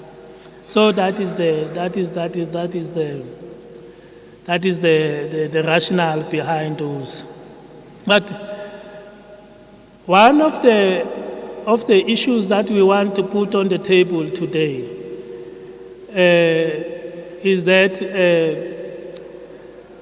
Section 3, the key section is Section 3 of the Public Service Act, which of course regulates the powers or the powers and duties collectively, the functions of the Minister of Public Service and Administration, vice versa, the executive authorities, also the ministers and the MECs responsible for departments. And the Public Service Act allocates specific powers to the Minister for Public Service Act. And then in Section 3, subsection 7, then it allocates in broad terms powers and duties to the ministers and MEC, which it does in broad terms, and then in the following or subsequent section, then it particularizes those powers, and then it gives to them, like appointments, like dismissal, like appointing people on probatory services, like transferring people, employees, like seconding employees, like determining salaries and recoveries, wrongly paid salaries, you know, and et cetera, et cetera. But the proposition that we put on the table is that there's a linkage between the powers of the minister and the powers of the MECs, and the Act doesn't do anything as far as the powers of the minister is concerned. And then we're saying, for instance, paragraph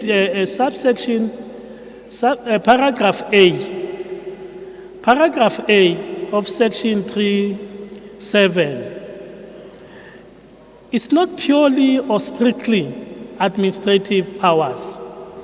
You know, Chair, for instance, approving the internal organization of the department or organization structure of the department. We're saying that is not necessarily, or creating or abolishing posts within the department. We are saying that is not necessarily or strictly administrative. Because even at the local sphere of government, we know one of the duties of the municipal manager is to develop a structure for the municipality and submit that draft structure, is to develop a draft structure for the administration of the municipality. Submit that draft structure to the council, an elected body of the municipality, to the council of the municipality, for the council to approve that structure. So in other words, who does then approve the structure of the municipality or deal with matters relating to the structure of that is the governance issue. That's what we are trying to say. That is the governance issue. Because even in the company, in corporate companies there, the CEO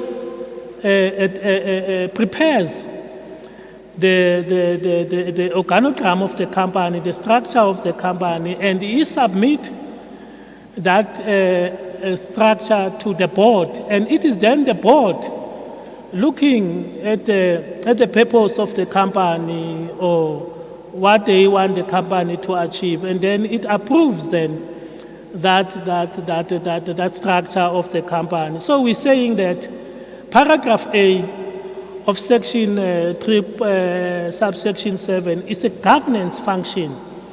It's not necessarily or strictly an administrative sanction, and we put it on the table that the committee should keep it intact, retain it for executive authorities to come with the governance structure, because it is related to the strategic direction of the department. It is retained, yes, as far as paragraph B of that subsection, which then relates to the appointments, as we have said, to the transfers, to the discipline, to all those other matters. We are saying yes, those one then maybe it could, as I'm saying, maybe it could then be devolved to heads of departments, and to deal with the politicians shouldn't be soiled with such routine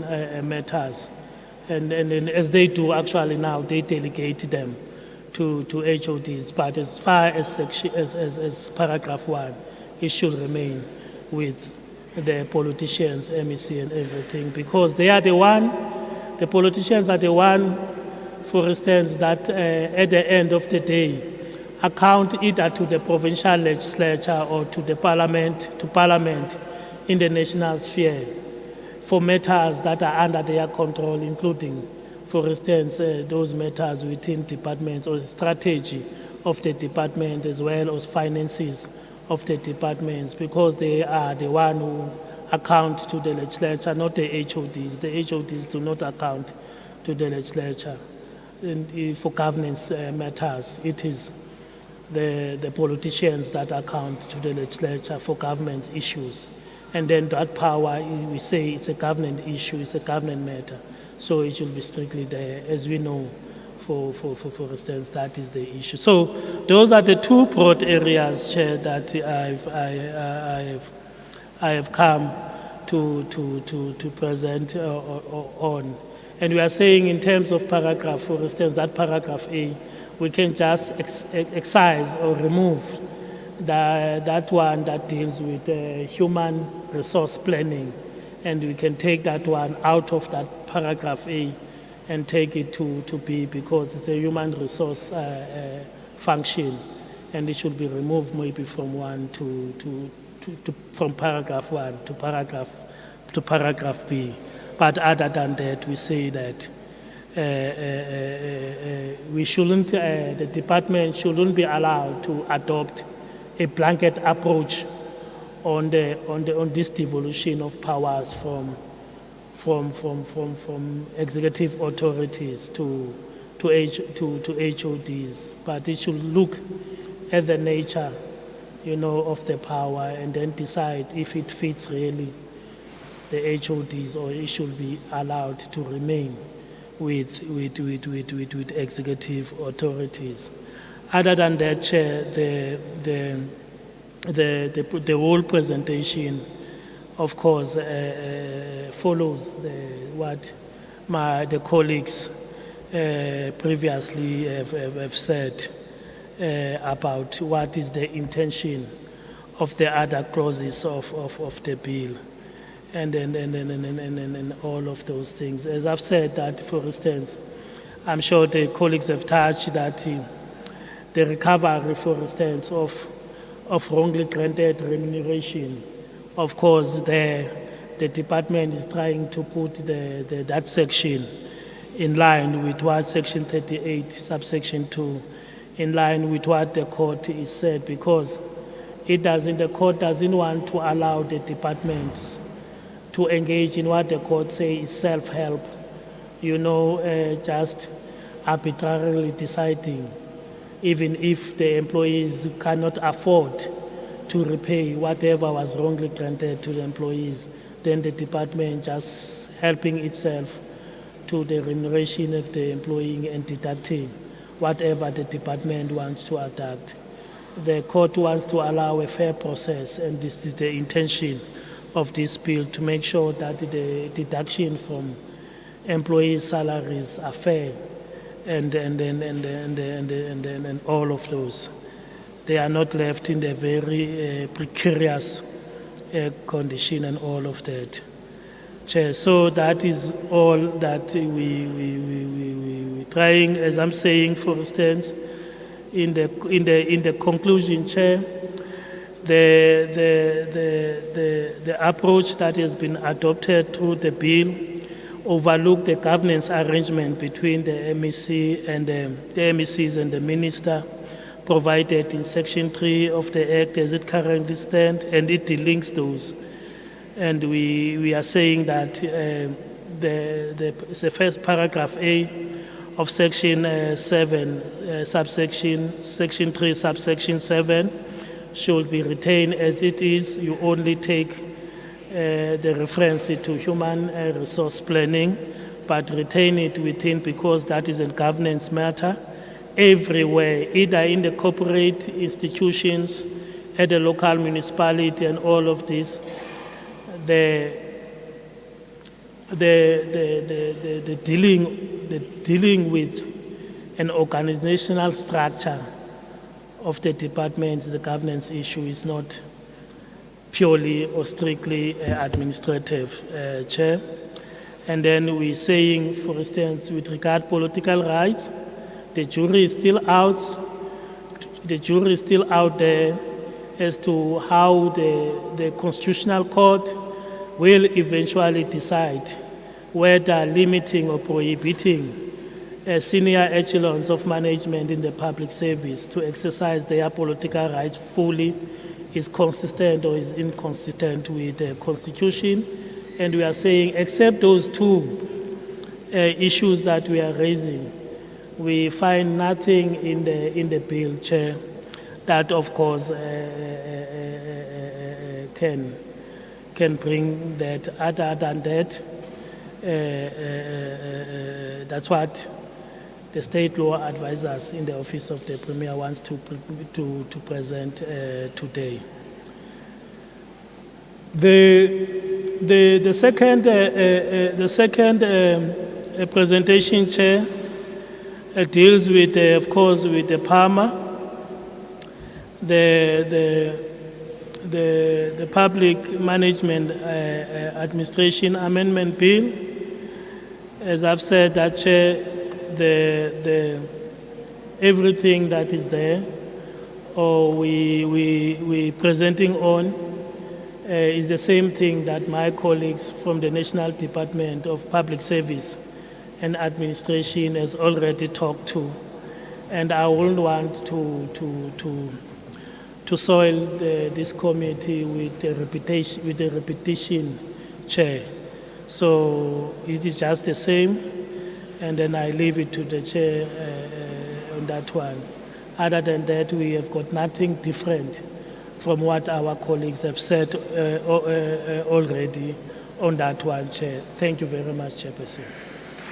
Thank you. We are entering on the last important step. We have heard from the three stakeholders, which are from government. We have had a view from the proposed bills and the proposals that are made on the bills, and we also had the views from the from the GPG government, from the Office of the Premier. Now we're going to open the floor for stakeholders. Do we have a list of the stakeholders? Of the registered stakeholders? Do we have the list of the registered stakeholders? And those who have got written submissions, they can also submit them to the table. But we'll start with the New South Institute. They will make their presentation on the two papers, and they've also had in a written submission. And then, can I have the hands on the floor of the people who want to make comments? Please remember the number that I would have annotated to you. You will be number one. Number one. Any other hand? Let me stand up, maybe I can see. You are number one with the red top. Number two. Number three.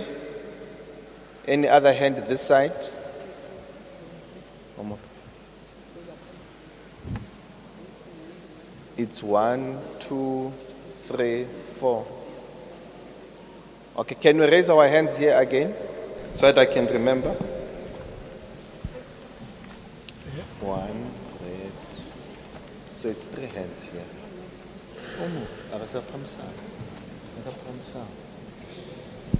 It's 1, 2, 3.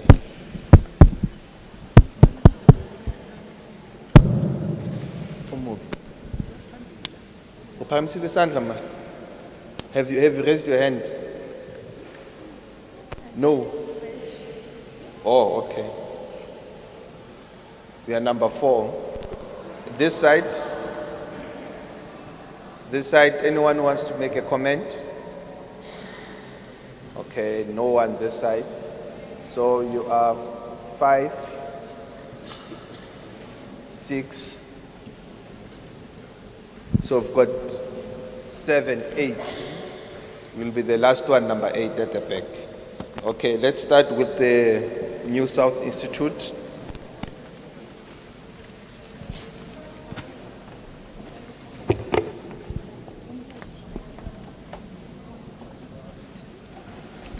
Thank you, Chairperson. My name is Yoli Swamakasi. I'm representing the New South Institute. We have made a full presentation, a submission to you, so I'm not going to say much detail. I have a presentation as well here. But firstly, we want to highlight that as the NSI, we appreciate the opportunity to present here today on this matter, and we do want to highlight that we have participated in the legislative review process since the inception, so this is not the first time we're engaging with this process. Our input is going to focus just on 2 areas. The one is on the devolution or mandatory delegation of administrative powers to heads of departments, which is centered around clause 4. The second one is going to focus on the limitation of political rights, which is in clause 6. We want to state upfront that there is a need for clear separation of roles and responsibilities between the political heads and administrators in order to run an effective administrative system. We are of the view that the executive authority, which is your ministers and your MECs, should solely focus on constitutional policy and strategy matters, and the heads of departments and the entire departmental machinery should be responsible for execution of those policies, departmental strategy, as well as operational matters related to human capital management, amongst others. And I'm going to jump the slides on the historical context, but I want to highlight in these slides that we are tracing the evolution of devolution and decentralization of powers or delegations since democracy, since 1994, and the conclusion that we have reached, having looked at the reports from the Department of Public Service and Administration, amongst others, is that the system hasn't worked in the manner that it was meant to. Hence, it is important to ensure that we delegate directly through the legislation. Because with the framework of delegations that is discretionary, which is the current framework where the political head delegates, has discretional powers to delegate to the head of department, sometimes when the political head decides, they tend to decide to withdraw the delegations, and that brings a standstill in the operations of the department once there is such withdrawal of delegations. So the centralization of the operational roles to EAs remains a challenge and at times compromises the administrative processes. Just a highlight of some of the case for this mandatory delegation. It's really premised on the National Development Plan, and which requires realignment of administrative powers, such as the financial and administrative powers. We know the financial powers are handled through the Public Finance Management Act, which already directly delegates to head of departments. We think that if this delegation happens, in the manner it is proposed currently, it will optimize the use of resources and ensure closer alignment between public administration and financial management, synergize the powers and duties of HODs in terms of the Public Service Act, as well as their accounting officer duties in terms of the Public Finance Management Act 1999, speed up administrative decision-making, as well as the EAs are relieved of day-to-day administrative decisions and associated accountability to focus on strategic matters, enhance good working relations, which ultimately improves administrative and political interface. I think I've spoken about effective and efficient decision-making and keeping the lines of accountability clear and known, and also that HODs become accountable for the output and performance of the department. And also, Chair, what is important, and I've heard at times questions asked about what if the DG does not delegate. The legislation also, the amendments are quite clear in the sense that the DG must delegate certain responsibility to senior management in the department in order to ensure that the public service operates properly. I'm moving to the second area that we are making comments on, which is the limitation of political rights. Here, what we are highlighting is that political rights, including the rights to join and participate in a political party, are fundamental rights which form basis of South Africa's democracy, and they are crucial for our system of multi-party democracy as entrenched in Section 1D of the Constitution. The proposed limitation of political rights in Clause 16, it is our view that it is sufficiently restrictive and narrow, as it is applicable only to accounting officers, HODs, as well as those who are reporting directly to them. So basically, this takes forward the debate on separation of roles, as accounting officers will focus on the business of running a department and not be decision makers in political party whilst running office, which is running a department. Also, it's justifiable because these officials exercise discretionary powers in the management of the affairs of their departments. And the second issue for us that is important is that these officials may still vote, they may still support political parties, they may still be members of political parties, and even participate in activities of political parties. So the prohibition is simply on them occupying political office, and even then, it's those specific roles that are mentioned in the Amendment Act. And we do support, and we think that there should be no further desire to further extend the categories of employees, so that we are in line with respecting the constitutional rights of our employees. In conclusion, Chair, as the New South Institute, we support the proposed legislative amendments that all administrative powers, to the extent that they relate to recruitment, appointment, secondment, transfer, and performance management of employees, are directly vested in the head of the department.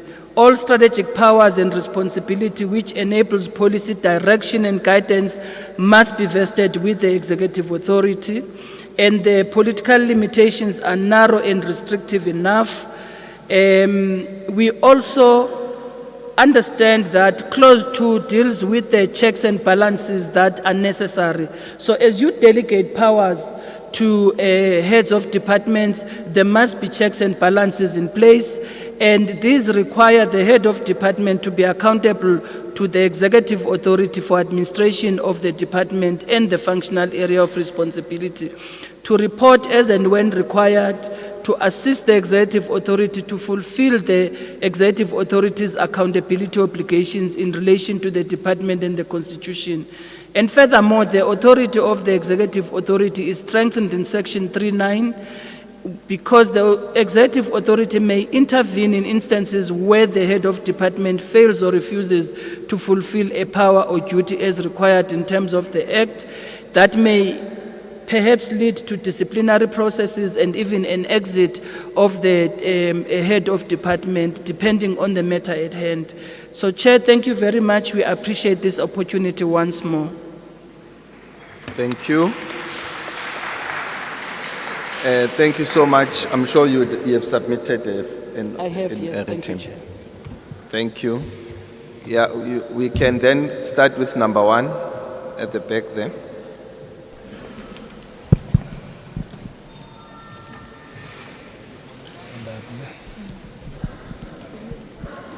Or let's remember to introduce ourselves for the sake of the record so that we understand and where you come from, so we understand who we're talking to. Thank you. No, thanks, Chairperson. My name is Tsepo Skosana.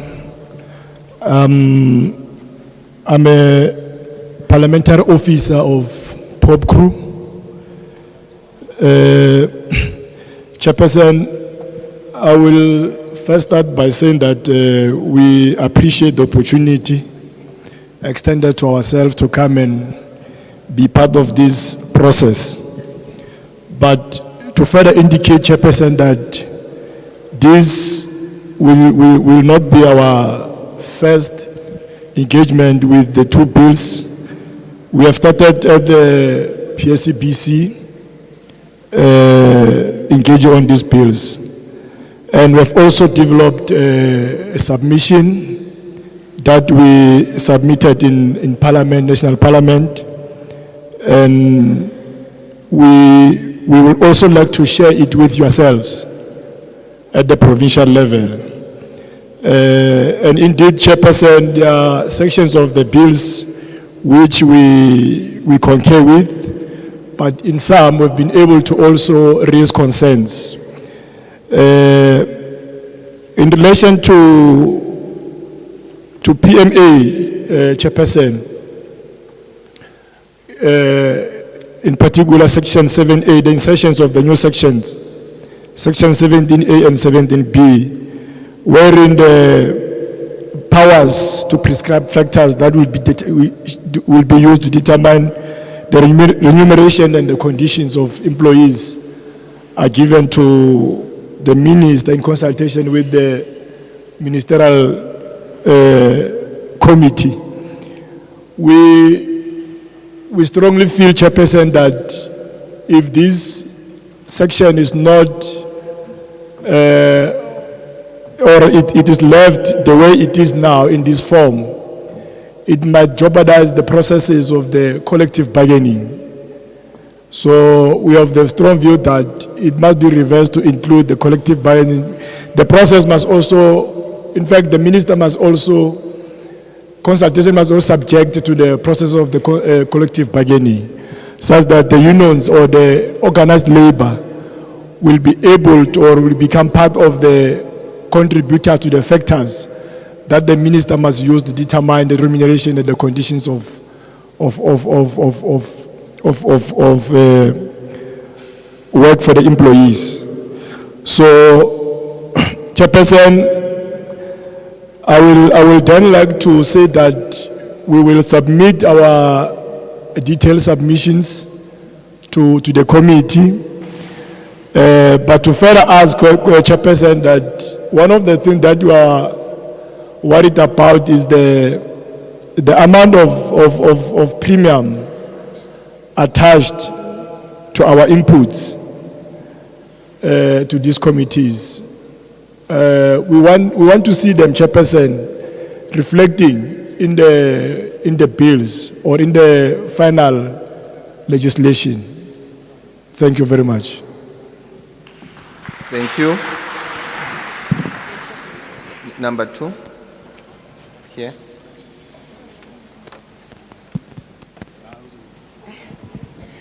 Sanbon, Nosipho Kantombela, uphuma National Association of School Governing Bodies. Sihlalo lapho, ngizoqala nje ngibeka umbono wami ngale sitting. All presenters bebangekho prepared. Siyafundelwa. People should be talking to us. Bayasifundela. That is not presentation. Number 2, ubaba lo wokugcina uyasipresentela asina document.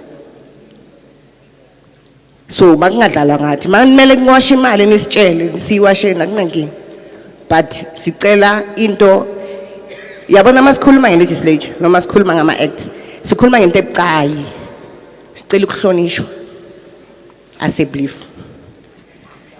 Section 14A continuation of employment iyangidida baba ngoba mangabe kwenzeka ukuthi there's a teacher or an educator wenza into wrong nimdeployela kwenye indawo animdismiss.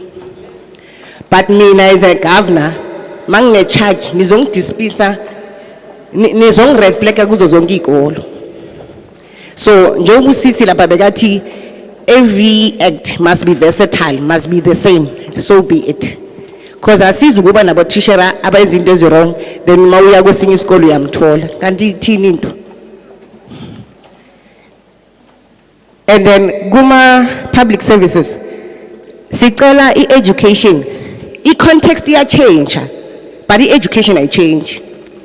Kwalo kwaba i-maths but ayinamdlandla abantwana sebaze bayiyeka abanye senize nenza ne-maths lead kwakuyi-MMLMS esingayazi nichintsha amagama yenzani i-maths ukuthi abantwana bayithande ifundeke iphaseke. Singayenza abantwana ngenye indlela because nale 40% pass rate asiunderstandi. Acceptance varsity 85%. Masingabulala abantwana as a belief. So masiqala sihlala city public service we should understand ukuthi sikhuluma ngani. And then sicela i-African history. Yazi i-history sifundayo ni understand? Asiyazi nalomuntu esifunda ngayo asimazi. But sicela ukuthi sibe nayo i-history yala ekhaya. Then sizoba bathi they deliver services usisi la athi they deliver services as we speak. Ikolo zethu azina kudla azina ma stationery azina ma textbook next week bayabhala. So ni deliver in. Clause number 2 section 5.2 nithe transfer employment. Mangabe umuntu nibona ukuthi ufanelekile ukuthi ayofundisa eUNISA then mase kufuneka umunye utishera eOrlando High nizombusa eOrlando High wani ngafuna umunye umuntu job creation baba.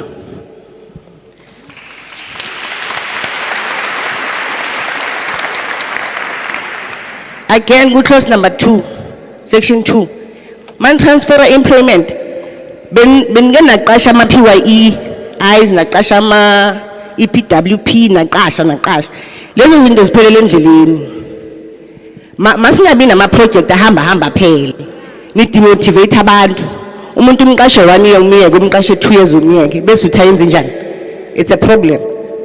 Section number 3 clause number 3 section 2 why kuma bayibizana emarking ema grade 12 uthisha uyafundisa uyomqasha futhi for marking. Hayi bo people kunabantu abangasebenzi la.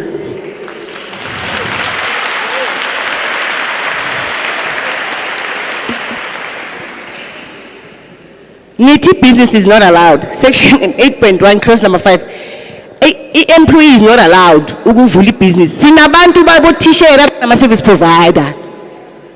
Umuntu into painting uye uthi infrastructure uye maintenance uye nithi niyamcharge 1 million or criminal record ayikho lento enishoyo. That's why ngithi asikhiphe namakwayikwayi esifaka amateki singene neground nizobona. Because lento enibhalayo ngi understand isiphile nje umabo wencwadi yes sizofunda kodwa masi practicalize yonke lento esishoyo. Ama acts ama laws ama in it's high time usisi lapha uye wathi masiphileni indlebe zethu. I think nani kumele niphile nezeni indlebe because siyeza la siyakhuluma nisilaleli. Clause number 10 mele uzama ukuqeda sizonika abanye abantu i-chance ungakhulumi. Ngiyaqeda yonke into. Remember, no, I'm not saying ukuthi angakhuluma into afuna ukuzikhuluma izimvo zakhe, but kumele ayenze sure ukuthi ukhuluma izimvo zakhe with a certain period of time ngoba ngeke akhulume the whole day. Sicela nika abanye abantu ithuba ukuthi nabo bakhulume. And besicela ezinye izinto ofuna ukuzisho besicela uzibhale phansi asisuppress umuntu, asisho ukuthi umuntu angakhulumi, but sicela nje ukuthi sihloniphe isikhathi and nawe khona ukhuluma into ofuna ukuzisho within the particular set of time esiyibekile.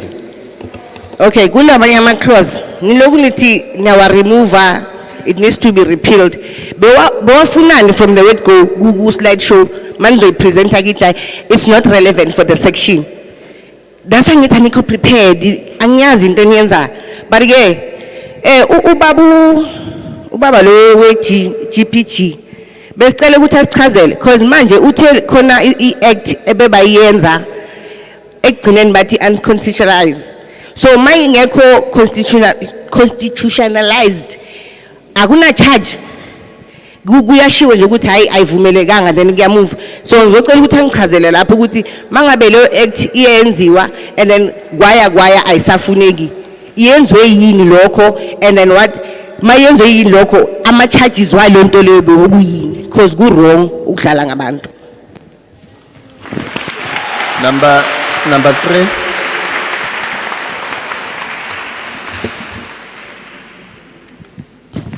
Sanibonani. Igama lami uLebogang Sibonga Kampele. Ngiphuma Lisedi local municipality. Ngiphakama nje as a concerned citizen and also as an activist. So Chair, through you siyabonga ukuthi sithole lethuba lokuthi sifike la so khona ukuthi sikhulume nani. But Chair, we feel ukuthi azange siphatheke kahle Chair. In terms of chapter 2 of the Constitution, sections number 9, in terms of equality, we were not treated equally. For instance, people were, these headsets were not working. So I've been putting them on since from the start, but when we checked the channels, all the channels were not working. So that was a problem. And then, Chair, can you please note that, Chair? And also there was a problem of screen turning off and lighting, things like that. Those also were affecting us, Chair. There was someone who was presenting there and then he was lost on the presentation and then he had to start back again. And then, Chair, another point that I wanted to raise another issue was the issue of the first presenter. The honorable member just went straight to the lawmaking process. He jumped all the other pages. So he just went straight to the lawmaking process. So that was also, I support the statement of the honorable sister here who said they didn't prepare. So he just went straight to making the lawmaking process. The other slides, he didn't talk about them. They were also important. And on that matter, Chair, I noticed one thing. There were no numbers in terms of if you are doing a presentation with the slides, you should put footers like there, the numbers. The only numbers that we saw, it was page 4 or 3 on the first presentation. So the rest of the pages, there were no footers. And then, Chair,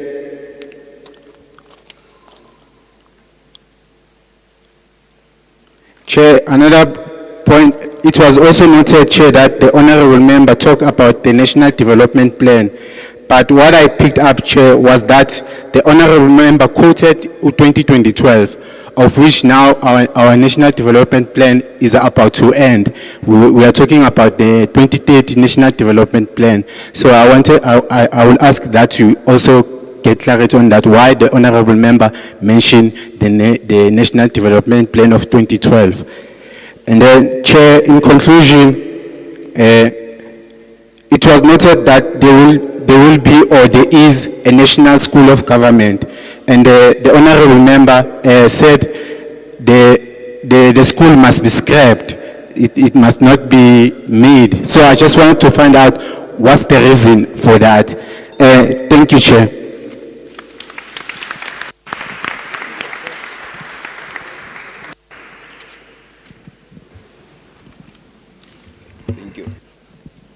On number 3.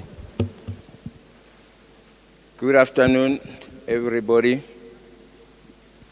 My name is Lawrence Molatela from SCOP. I'll be brief on my comment. First of all, I'll commend the legislature for affording us an opportunity to come and participate in this process. Chair, the public out there is so demoralized with the way the services are delivered. And I think it's due to the management of the public purse, as Dr. Masugi indicated earlier. Those are major concerns in our communities because they can see that the public purse is not servicing them. Poor service delivery. We welcome these bills which will ensure that there is a good governance in public service. Even public purse will be managed in a proper manner. Provided again, Chair, that there are strong internal control system in place that will ensure that any cent spent by government is accounted for. Akunoba khona isikhathi sokuthi akwaziwa ukuthi imali ishonephi. And Chair, one of the check and balances that the province can employ is to ensure that there are auditors, internal auditors, to ensure that when money is paid, is really paid for the job done. They can go, auditors can even go to this service place where the service was rendered to check if it was done.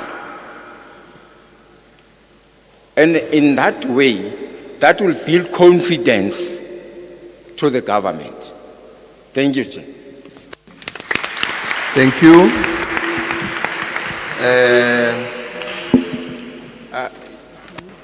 It's a new hand. Sesiqala ngapha.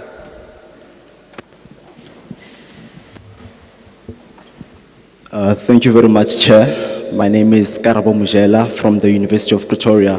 I'm the chairperson of B.Admin at Tax. We represent the interests of students of public administration at the University of Pretoria. I wanted to focus on the Public Administration and Management Amendment Bill, specifically on Clause 9, Section 11, that seeks to turn the National School of Government into a national department. I think that the National School of Government shouldn't be made a national department as long as it doesn't cater for students within public administration, because we can not only focus on the current generation of public servants and the outgoing, but we should rather also focus on the incoming generations of public servants. Just to make an example, the state spends a lot of money training doctors and accountants and all, sorts of students in different career fields. However, the students who are supposed to manage those doctors within the Department of Health, for example, are not catered to. And some of these programs within the NSG are developed by our universities, by our departments within the universities. So it's only fair that the students within our field get accommodated within the NSG so that they can also make a contribution into the public service, just as that is what they are destined to do within the public service. Thank you.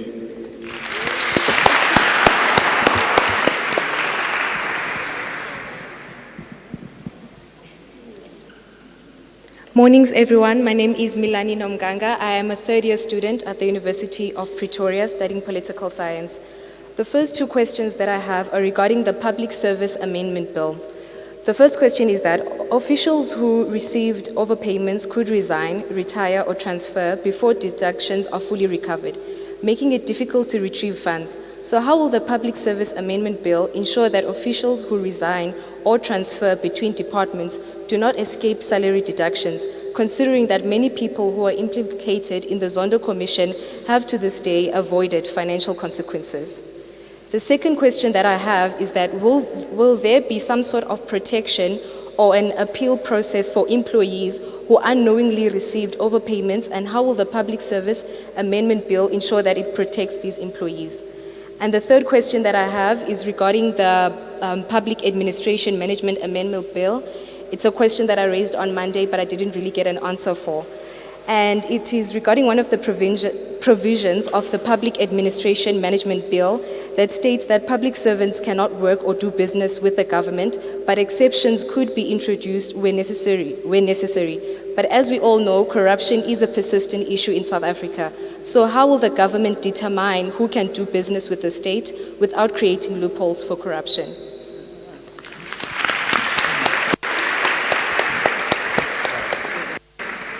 Number 7, Emuvale, number 7 and 8.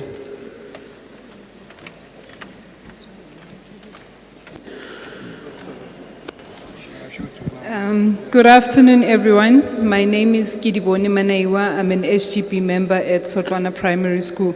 Just to add on what my sister said, my question is, how does the government protect employees that are underpaid? You find employees that will have an offer of 5,000 rand, but yet month to month they are being underpaid. How is the government be protecting employees? Because I see all of these acts, they work in favor of employers, but nobody is looking after the employees that are being robbed by the government. So when you developed acts, can you also look at both sides? If the government is benefiting, then employees should also benefit. Thank you.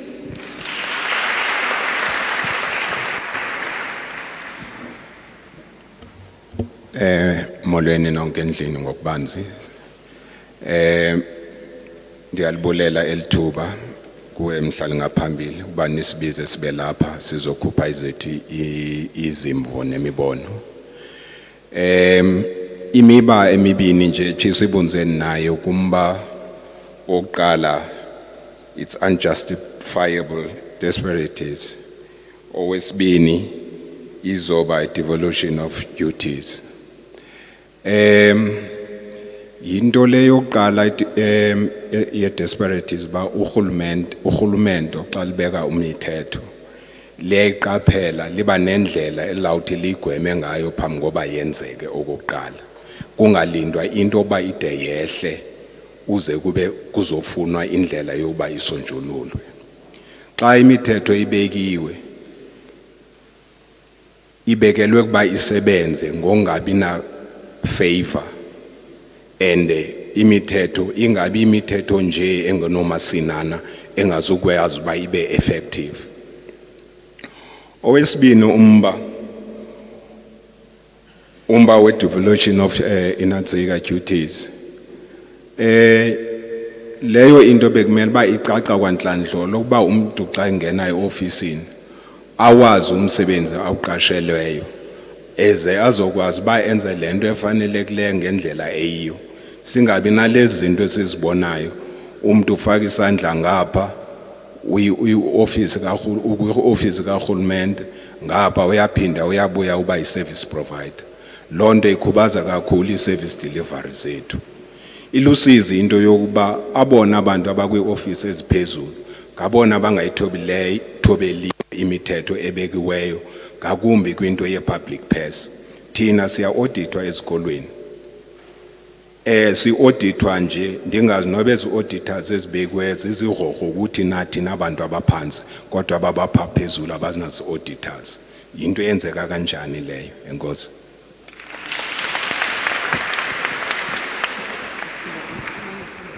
Yeah, Gune, you wanted to say something as the last one, and then we'll get the responses. And also, Kabeng, something new. You didn't raise your hand, but you will speak, will be the last one. Thanks. Sanibonani, igama lami nguNthabiseng Tomotomo. I come from a company called Lipodine Trading, supplier stationery nama groceries. First of all, I'd like to request ukuthi for some of us who didn't get a full information pack, may you please use the database to send us all the legislation that other people got, because not all of us got the information pack ephelele. So we couldn't refer, the screen was also too small. I'm speaking to the clause Go Public Administration Management Bill 2023, the one that says in clause 6, an employee who in respect of the award of a contract or a service provider may not within the 12-month period provide any service to, accept employment with, or accept appointment to a board of that service provider. So in terms of the duration, the 12 months, I feel it does not speak to the reality, because any contract worth having most of the time is longer than 12 months. So for having a clause that speaks to a 12-month duration, that an employee of the state who was part of awarding a contract to a service provider may not join that service provider within a year, it does not speak to any potential temptation of corruption. So my proposal is that 12 months be extended to 3 years, because most contracts worth having are longer than a period of 12 months. So to make a clause 18, they cannot join the service provider that they awarded the contract to within 12 months, does not speak to any potential temptation of corruption in joining that service provider. So the proposal is 3 years, because most contracts that are worth having are 3 years, they are 5 years, and they are longer, or evergreen if there are any such contracts. Thanks. Thank you. Last one. Revolutionary greetings, comrades and friends. My name is Ntsobelo Malege from the University, Tshwane University of Technology, known as TUT. Mine is a comment, Chair. I think at some point the Gauteng government should consider having bills that are currently discussed on Parliament, being discussed thoroughly on maybe monthly, something like that. For example, we have a student debt bill that is making waves in Parliament. As I stand before you, I'm a student who's doing postgrad without my qualification. I can't even get an internship, something like that. And then now we are having bills that have been tabled 5 years back, being discussed currently. And then now, as a student, we are currently affected and we don't know where to run to. So please, Chair, let's next time create also another platform that will speak to the current bills that are being discussed in Parliament, to make sure that we assess the future of the country. We don't then get discussed when it's 5 years back or 5 years later or something like that. And then also, Chair, mine is to say the issue of spaza shop, Chair, there ought to be bills that they, as a Gauteng government, have to put in place to say that we have so many spaza shop in Gauteng, just like we have so many universities. We have a lot of things at our hand, but we are not discussing those kind of things. We are discussing things which are discussed years back, and then it's not assisting at the current moment. I think mine is to say, let's be flexible and then make sure that things that are affecting the current generation currently, let's discuss them and push them just like that, Chair. Thank you very much.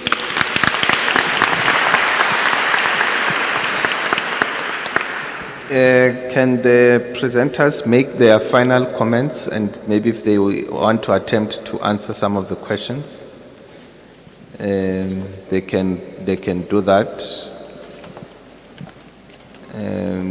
But the intention is not really to. But we can just talk to the issues that have been made that are relevant to the issues that we're discussing. Anyone can start. Thank you, Chair. I think there was one comment from somebody who said, I said the NDP was delivered in 2012 NDP. So I just need to clarify that it's the National Development Plan 2030, and it was published in 2012. So it was approved and published in 2012. So if there was a confusion there, I apologize for that. Thank you.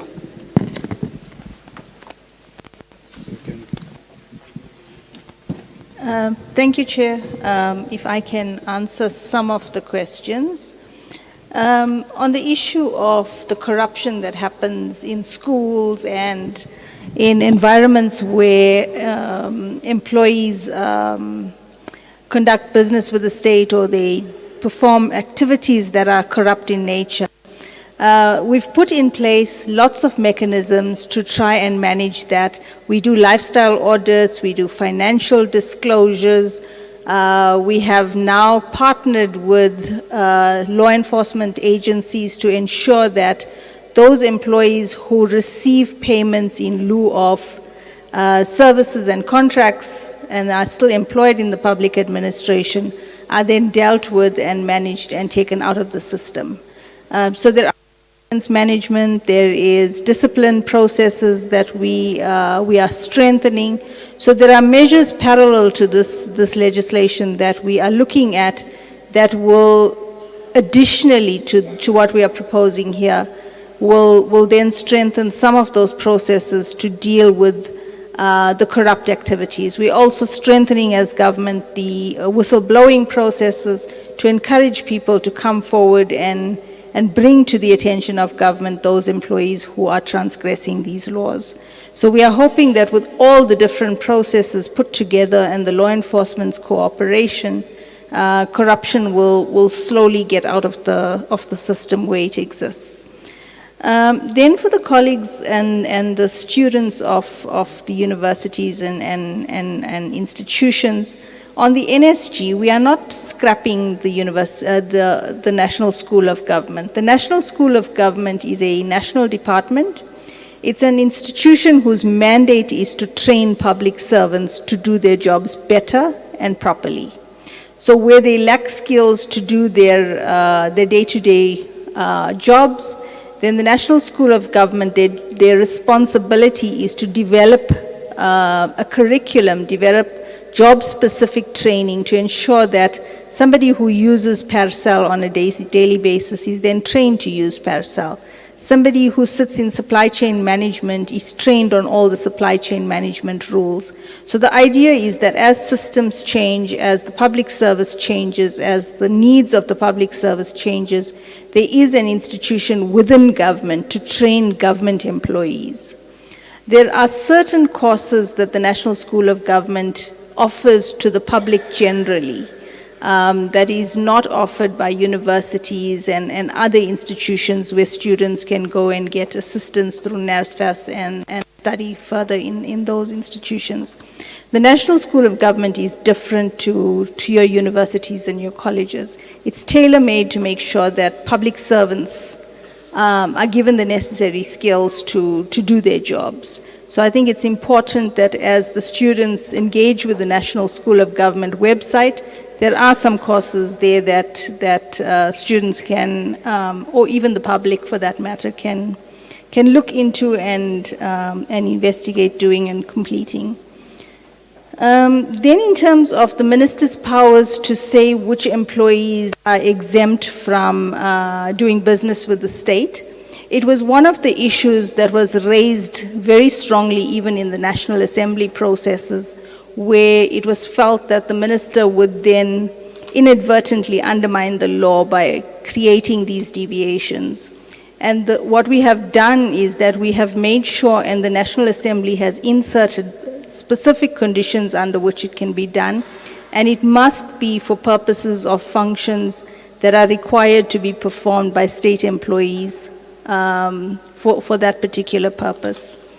Matters where people can be employed to do those services that don't require public servants to do that particular work will not fall within this category. So if you need to employ people separately to do particular functions, the exemption will not be allowed for those particular provisions. In terms of overpaid salaries to employees, there are provisions already to deal with one where employees exit the system before money is recovered, and that is done through the normal legal processes in government. And there are certain processes set out both in the PFMA and in the Public Service Act. So there are processes to recover overpaid money. There are also processes to ensure that employees are not unfairly treated, And there are also processes to make sure that people who create these overpayments through corruption and whatever other errors that happen in the system, those people are also dealt with. They must be disciplined and they must be dealt with for causing those undue payments to be made to those particular employees. Chair, I think I answered the bulk of the questions. If I missed anything, then I'm sorry. Thanks. Thank you. Thank you so much, Advocate.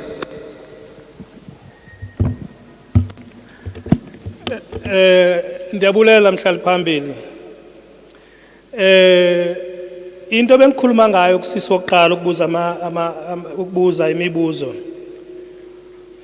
Kukuthi lo mthetho omnye webimba owuzamayo ukufaka okanye ushicilela kukuba inciphi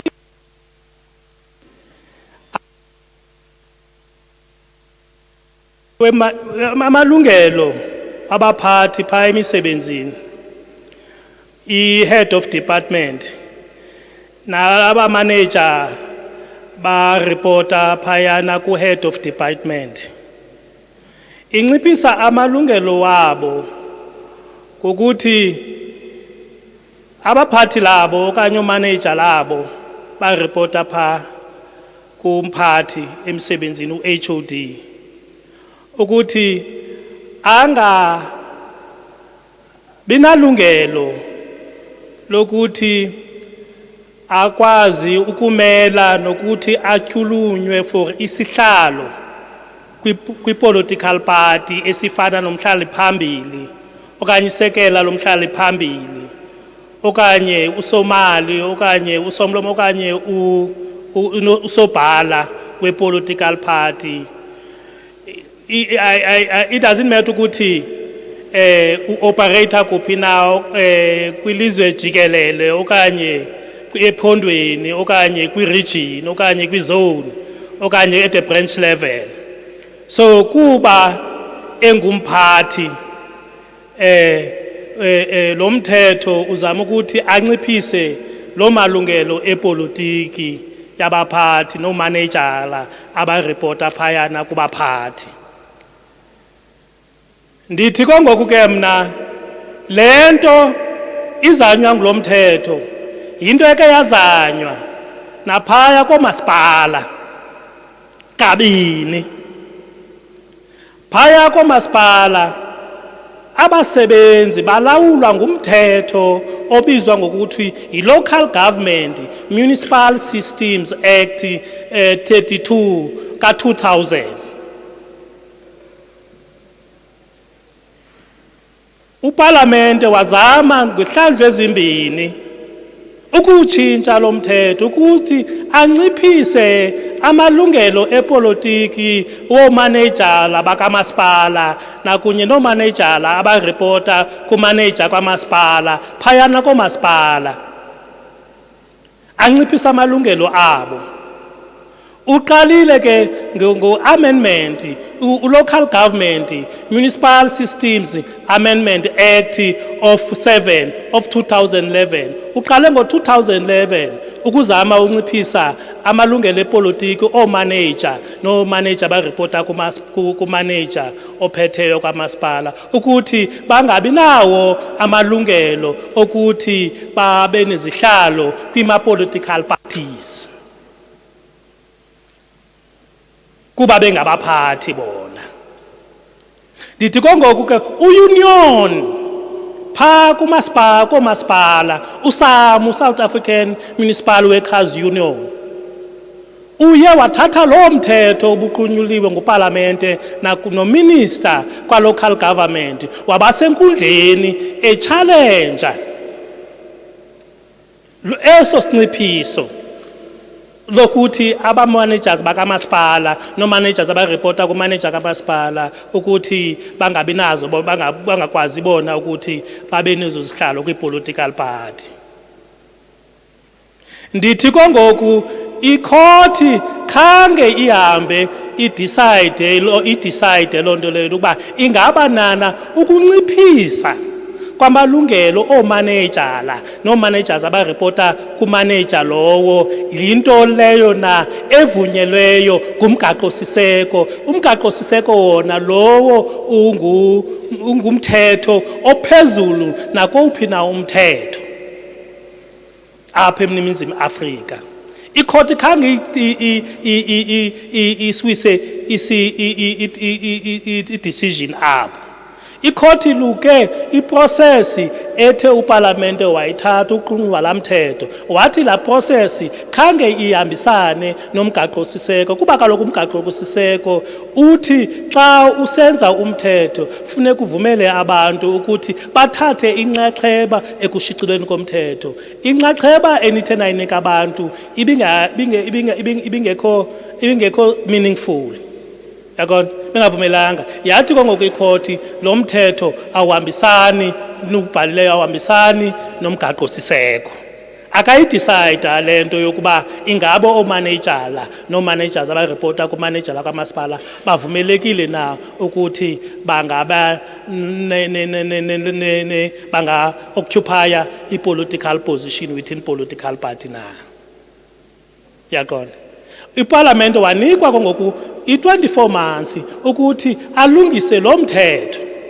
Uthe uParlamente xa ulungisa la mthetho uParlamente waze kongokwena wathi wonke ubani ongumsebenzi kwamasipala akavumelekanga ukuthi abe nesihlalo kwi-political party.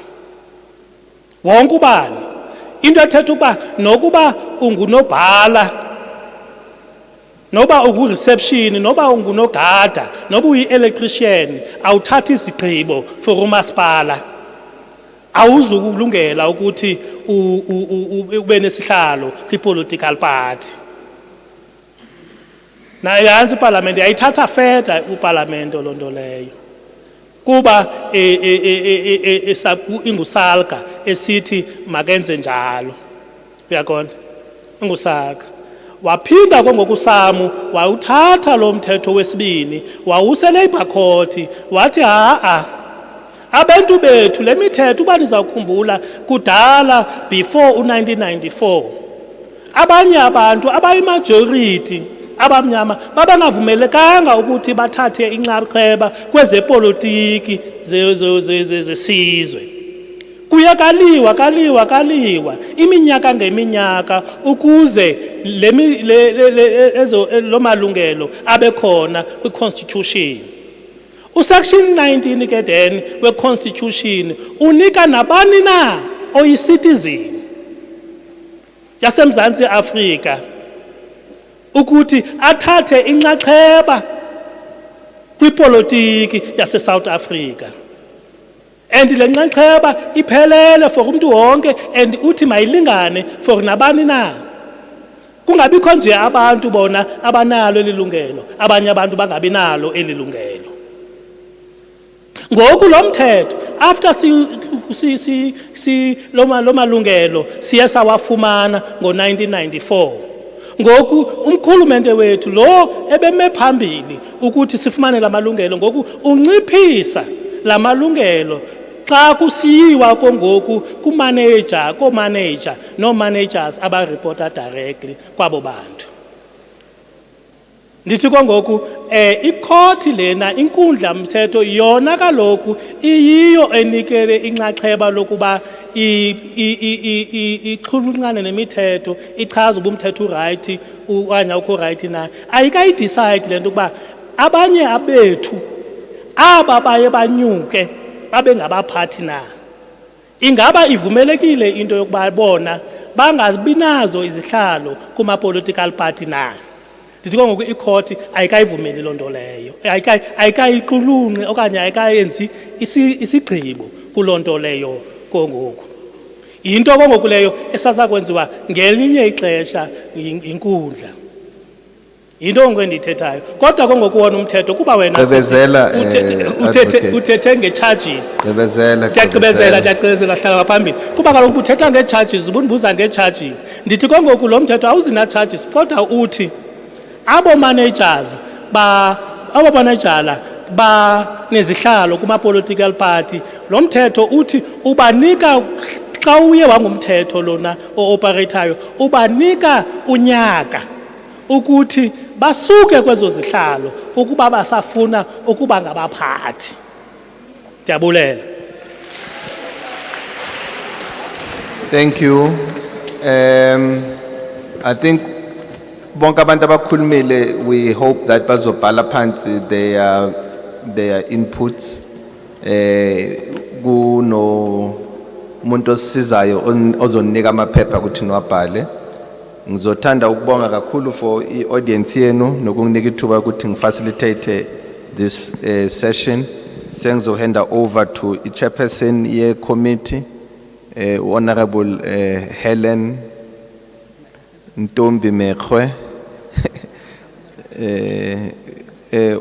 ozoqedelela. I conclude, ayenza ama concluding remarks. Ngibonga kakhulu. Thank you. Ngiyaxolisa kakhulu ngaloko kwenzekile masiqala in terms of electricity and tripping enze ukuthi siqale late. I think sizamile ukuthi bayilungise naku sikhonile ukuqeda namhlanje siqede ngesikhathi. Over to you, Helen.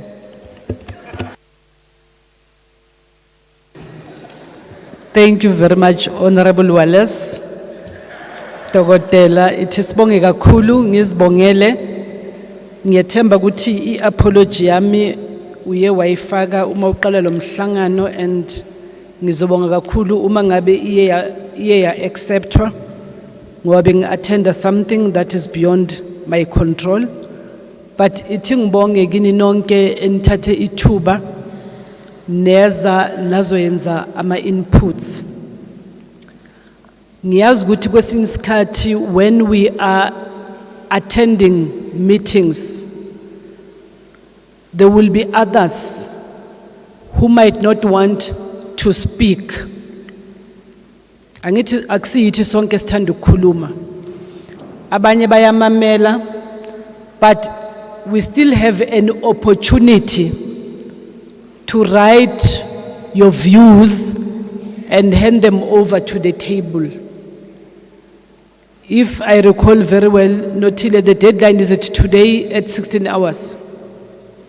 Nisesen etuba, and ituba eninalo, you can write in any language that you feel comfortable.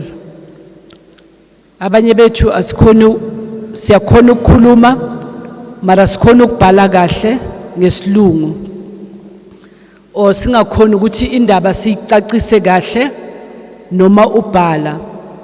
Cela omunye umuntu akusize, that is still acceptable.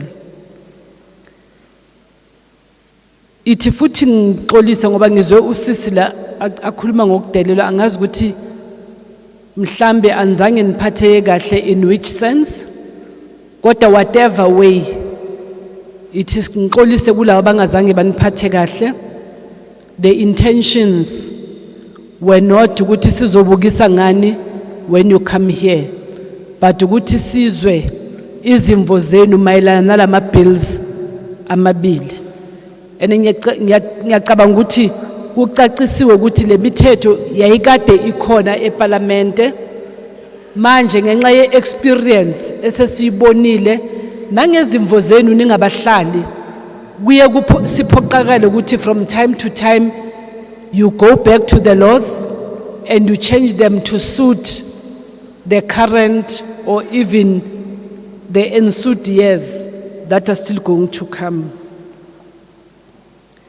Kungenzeka kube when we did or make comments or inputs, ezinye izimvo enizibekile azihambelani ncimishi naloku okuhlongozwa ilama bill amabili. Kodwa asizi ukuzithatha sizilahlele ngaphandle. Sizozifaka as part of the inputs that were made, noma zingekho relevant for these bills, because the aim ukuthi when we have made an input sifake ihambe izawuxoxwa i-NCOP in April ngoba zisazodingidwa eParliamenteni, and ngiyathemba ukuthi whatever input or ukuza kwenu la, you might have learned one or two things. Ngelanga la i-NCOP izabe i-debate this bill, singathanda ukuthi nibukele kubomabona kude nilandelele ukuthi nizwe ukuthi amalunga weParliament lawo ahlala ku-NCOP bayitholile nale mininingwane enikhulume ngayo and whether izo effect whether izo phasa or ingeke ize iphasiswe. Le committee ke le okuphola uma siqala sometimes ngoJuly kulonyaka ophelile siyasabona ukuthi many residents or citizens ase-Gauteng asikakayibambi incimishi umcimbi ukuthi kahle kahle le committee lenzanya. Yingakho on 2 occasions already bese sifundisa ama-citizens ukuthi yini umthetho we-Okpol, i-oversight committee on the premier as well as the Gauteng legislature. Ukuze nikwazi ukuthi going forward nikwazi ukuthi nilisebenzise to hold ugovernment wase-Gauteng including the provincial legislature accountable for your needs. Kuno baba obongile ukuthi uyabonga ukuthi at least we manage ukuthi size phambili sizosho sizonikeza ithuba lokucomment. And masibheka nala eholweni it's not all citizens. Angithi ama citizens wase-Gauteng they about 8 million or ithi voters ngoba mhlambe abangaphansi kweminyaka they might or 16 8 it's about Johannesburg only. Kuye kufunakala ukuthi wonke umuntu abe nezwi in terms of the constitution uma kwenziwa imithetho ngoba kwesinye isikhathi uthe ukuthi umthetho sowuphasisiwe kube nama gaps but outside of the law making process lawo ma gaps awakwazi ukuthi avaleke. So ku important ke ukuthi izimvo zabantu I'm not only talking about this act but generally that's how acts of parliament are amended or even done. So ukuya phambili kufanele ukuthi sihambe sifundisane ukuze sikwazi ukuthi siqinise i-law making process, i-monitoring mechanism oversight as well as i-public participation. Yingakho uma sizohlangana nani la siyavuma nokuthi nenze in writing nabangekho labanelungelo lokuthi bayenze in writing abanye already they've made ama submissions wabo azo consolidatewa aphinde abuye ku committee ezobe lihleli nge-25 siwabheke siwafake because we need to ensure ukuthi as a committee we adopt and we send the negotiating amendment or the negotiating mandate to NCOP ukuthi thina singabahlali base-Gauteng naku esikuvezile sithi i-NCOP mayikubheke icubungule ibheke ukuthi ku-in line with ama intentions wokutshintsha lama bill amabili. Kunobhuti okhulume ngokuthi kuthiwe i-National School of Governance must be scrapped. Angikhumbuli ukuthi kushiwo kanjalo, I'm sure ubhuti wami akazwanga kahle. Kodwa kuthiwa i-National School of Business of Governance mayingabi yipart yama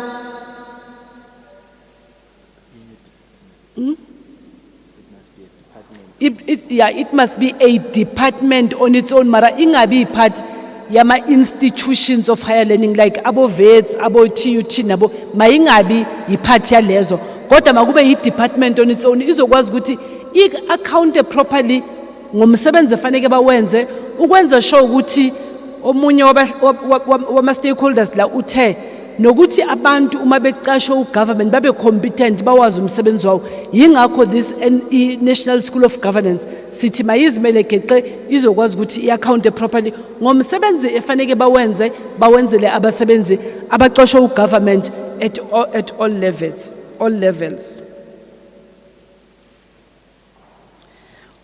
Okunye I think ama comments that I wouldn't want sizowathatha swabhale njengoba anje because asifuni ukuthi siphikisana la sizela ukuzophikisa akuna right or wrong kodwa whatever enikushilo kubaluleke kakhulu kufanele kufakwe kulento ezohanjiswa. Okunye ke mhlawumbe si legislature esibone kuyi gap into efanele senze ukuthi kufanelekile ukuthi sinifundise ngayo yonke imithetho and ama parliamentary constituency offices ama PCO in short, I'm sure swazi ngalelo gama lelo kunama-member we-parliament, kunama-member we-provincial legislature, umsebenzi wawo ukuthi banifundise ngayo yonke imithetho ekhona over and above nathi singama-committees faneke sinifundise ngemithetho yase-parliament. So basically ithi sizibongele kakhulu ngiye ngithi kubasebenzi base-legislature, when we do ama-public participation kubalulekile ukuthi we need to invite relevant stakeholders. U-relevant ngiyamstressa. If bekufanele ngimbhale phansi, bekufanele ngimbhale ngamagama amakhulu, ngima-highlight. And uba yi-relevant stakeholder kanjani? In terms of the two bills, abasebenzi are key stakeholders with regard to this bill because these are affected directly in terms of how they need to do their work, but these are affected directly or indirectly again in terms of the work that they need to do ukuze ku-impacte on the lives of our citizens wase South Africa. So uma ngabe lokho akwenzakali and kune action that must be taken, kufanele ukuthi bebebazi ukuthi abasebenzi abahlali batheni ama-citizens. But abahlali, obviously as abahlali, remember you hold government accountable because yini eningama-voter, yini futhi enivotelela uhulumeni ukuthi abe khona ukuze laba abaqashwe uhulumeni bakwazi ukuthi bayenze izidingo, balethe izidingo enizidingayo as abahlali. But ama-students ngiyathemba ukuthi lapha ngasemuva ngathi sinama-students ngoba ngive ubhuti omncane lapha akhuluma ngama-internship ne-experience efunakalayo or engafunakali uma uqashwa ku-government. So nani you become direct stakeholders because before uma usafunda usesesikolweni before uzoqashwa ufuna ukuyazi lo mthetho ukuze ukwazi ukuthi ubhale uphase ukwazi ukuthi uyosebenzela ugovernment at the end of the day. And ama expectations uma uzoba umsebenzi kagovernment fanele ukwazi even before you come and become a worker. So ku-important ke ukuthi sonke masiwazini imithetho ngoba kunobhuti okhulume nange-service delivery engayenzakali kahle. It's because we don't understand even the standard, the levels of service delivery ukuthi faneke iyenzakale kanjani. But uma ngabe siya participate siyahlomula and at the same time siyakwazi ukuthi si-influence, but also if awuhlomuli kahle uyakwazi ukuthi uraise ukuthi but i-act ithi 1 2 3 and 4 why thina singabi covered. So basically all those issues will be looked into. Okay. Ngiya-advise la abochwepheshe base legislature ama-researchers bathi ama-inputs ningawenza ngoba sengivulele ukuthi wayenzeni nicele nabanye ukuthi banibhalele. Bathi mangicele or ngi-extend ukuthi ama-inputs wenu ningawayenza until next week ngoba i-negotiating mandate e-NCOP i-date yakhona ishiftiwe. Therefore mayishiftwa i-date ye-debate ye-NCOP nathi masishifte sinikeze more time ukuze nikwazi ukuthi niyenze ama-submission wenu. Ngicela ukuthi nothile ngathi singasho ukuthi kukuphi la ngoba ngithi from namhlanje. Okay. Namhlanje angithi siyayivala le public hearing. Abakhona ukubhala ngizonipha i-email address la ningafaka khona ama-input. Enye noma ungangena ku-legislature ku-website abakhona ungena ku-website nizawathola akhona ama-email address wabantu directly abasebenza ngalama bills ayi-2. Ngicela ukuthi ngiyisho la ningathumela khona. Si ready for ukubhala? Okay. B M A K G A T O. Kushuti uB Mahato at G P L dot G O V dot Z A B Mahato at gpl.gov.za. Kulani ngathumela khona i-committee coordinator noma ungabhala ngesizulu, ngesitsonga, ngeshivenda, ngeAfrikaans noma ngaliphi ulanguage okhona ukubhala ngalo. Uma ngabe wonke ama-language e-Afrika awukhona ukubhala ngayo, cela omunye umuntu akubhalele ngoba kubalekile kakhulu ukuthi izimvo zenu sizithole zonke. Ngiyethemba sihlalo we-session, all the issues were covered, were responded on, and singasabi ukuparticipate. Siyabonga kakhulu umhlangano wethu, siyawugoqa, siyawuvala.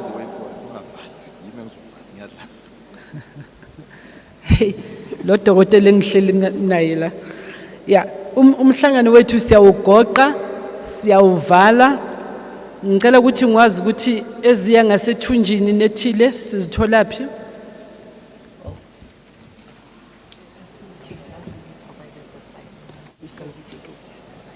Maybe they can like queue outside. I will not able to.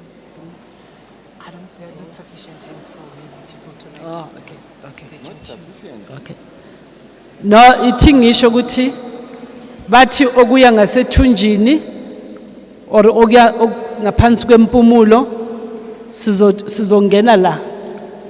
Sikhiwe ngapha kula siza kuthola khona. Masibonge kakhulu. Nisibulisele nasemakhaya, siyanithanda nonke. Thank you so much.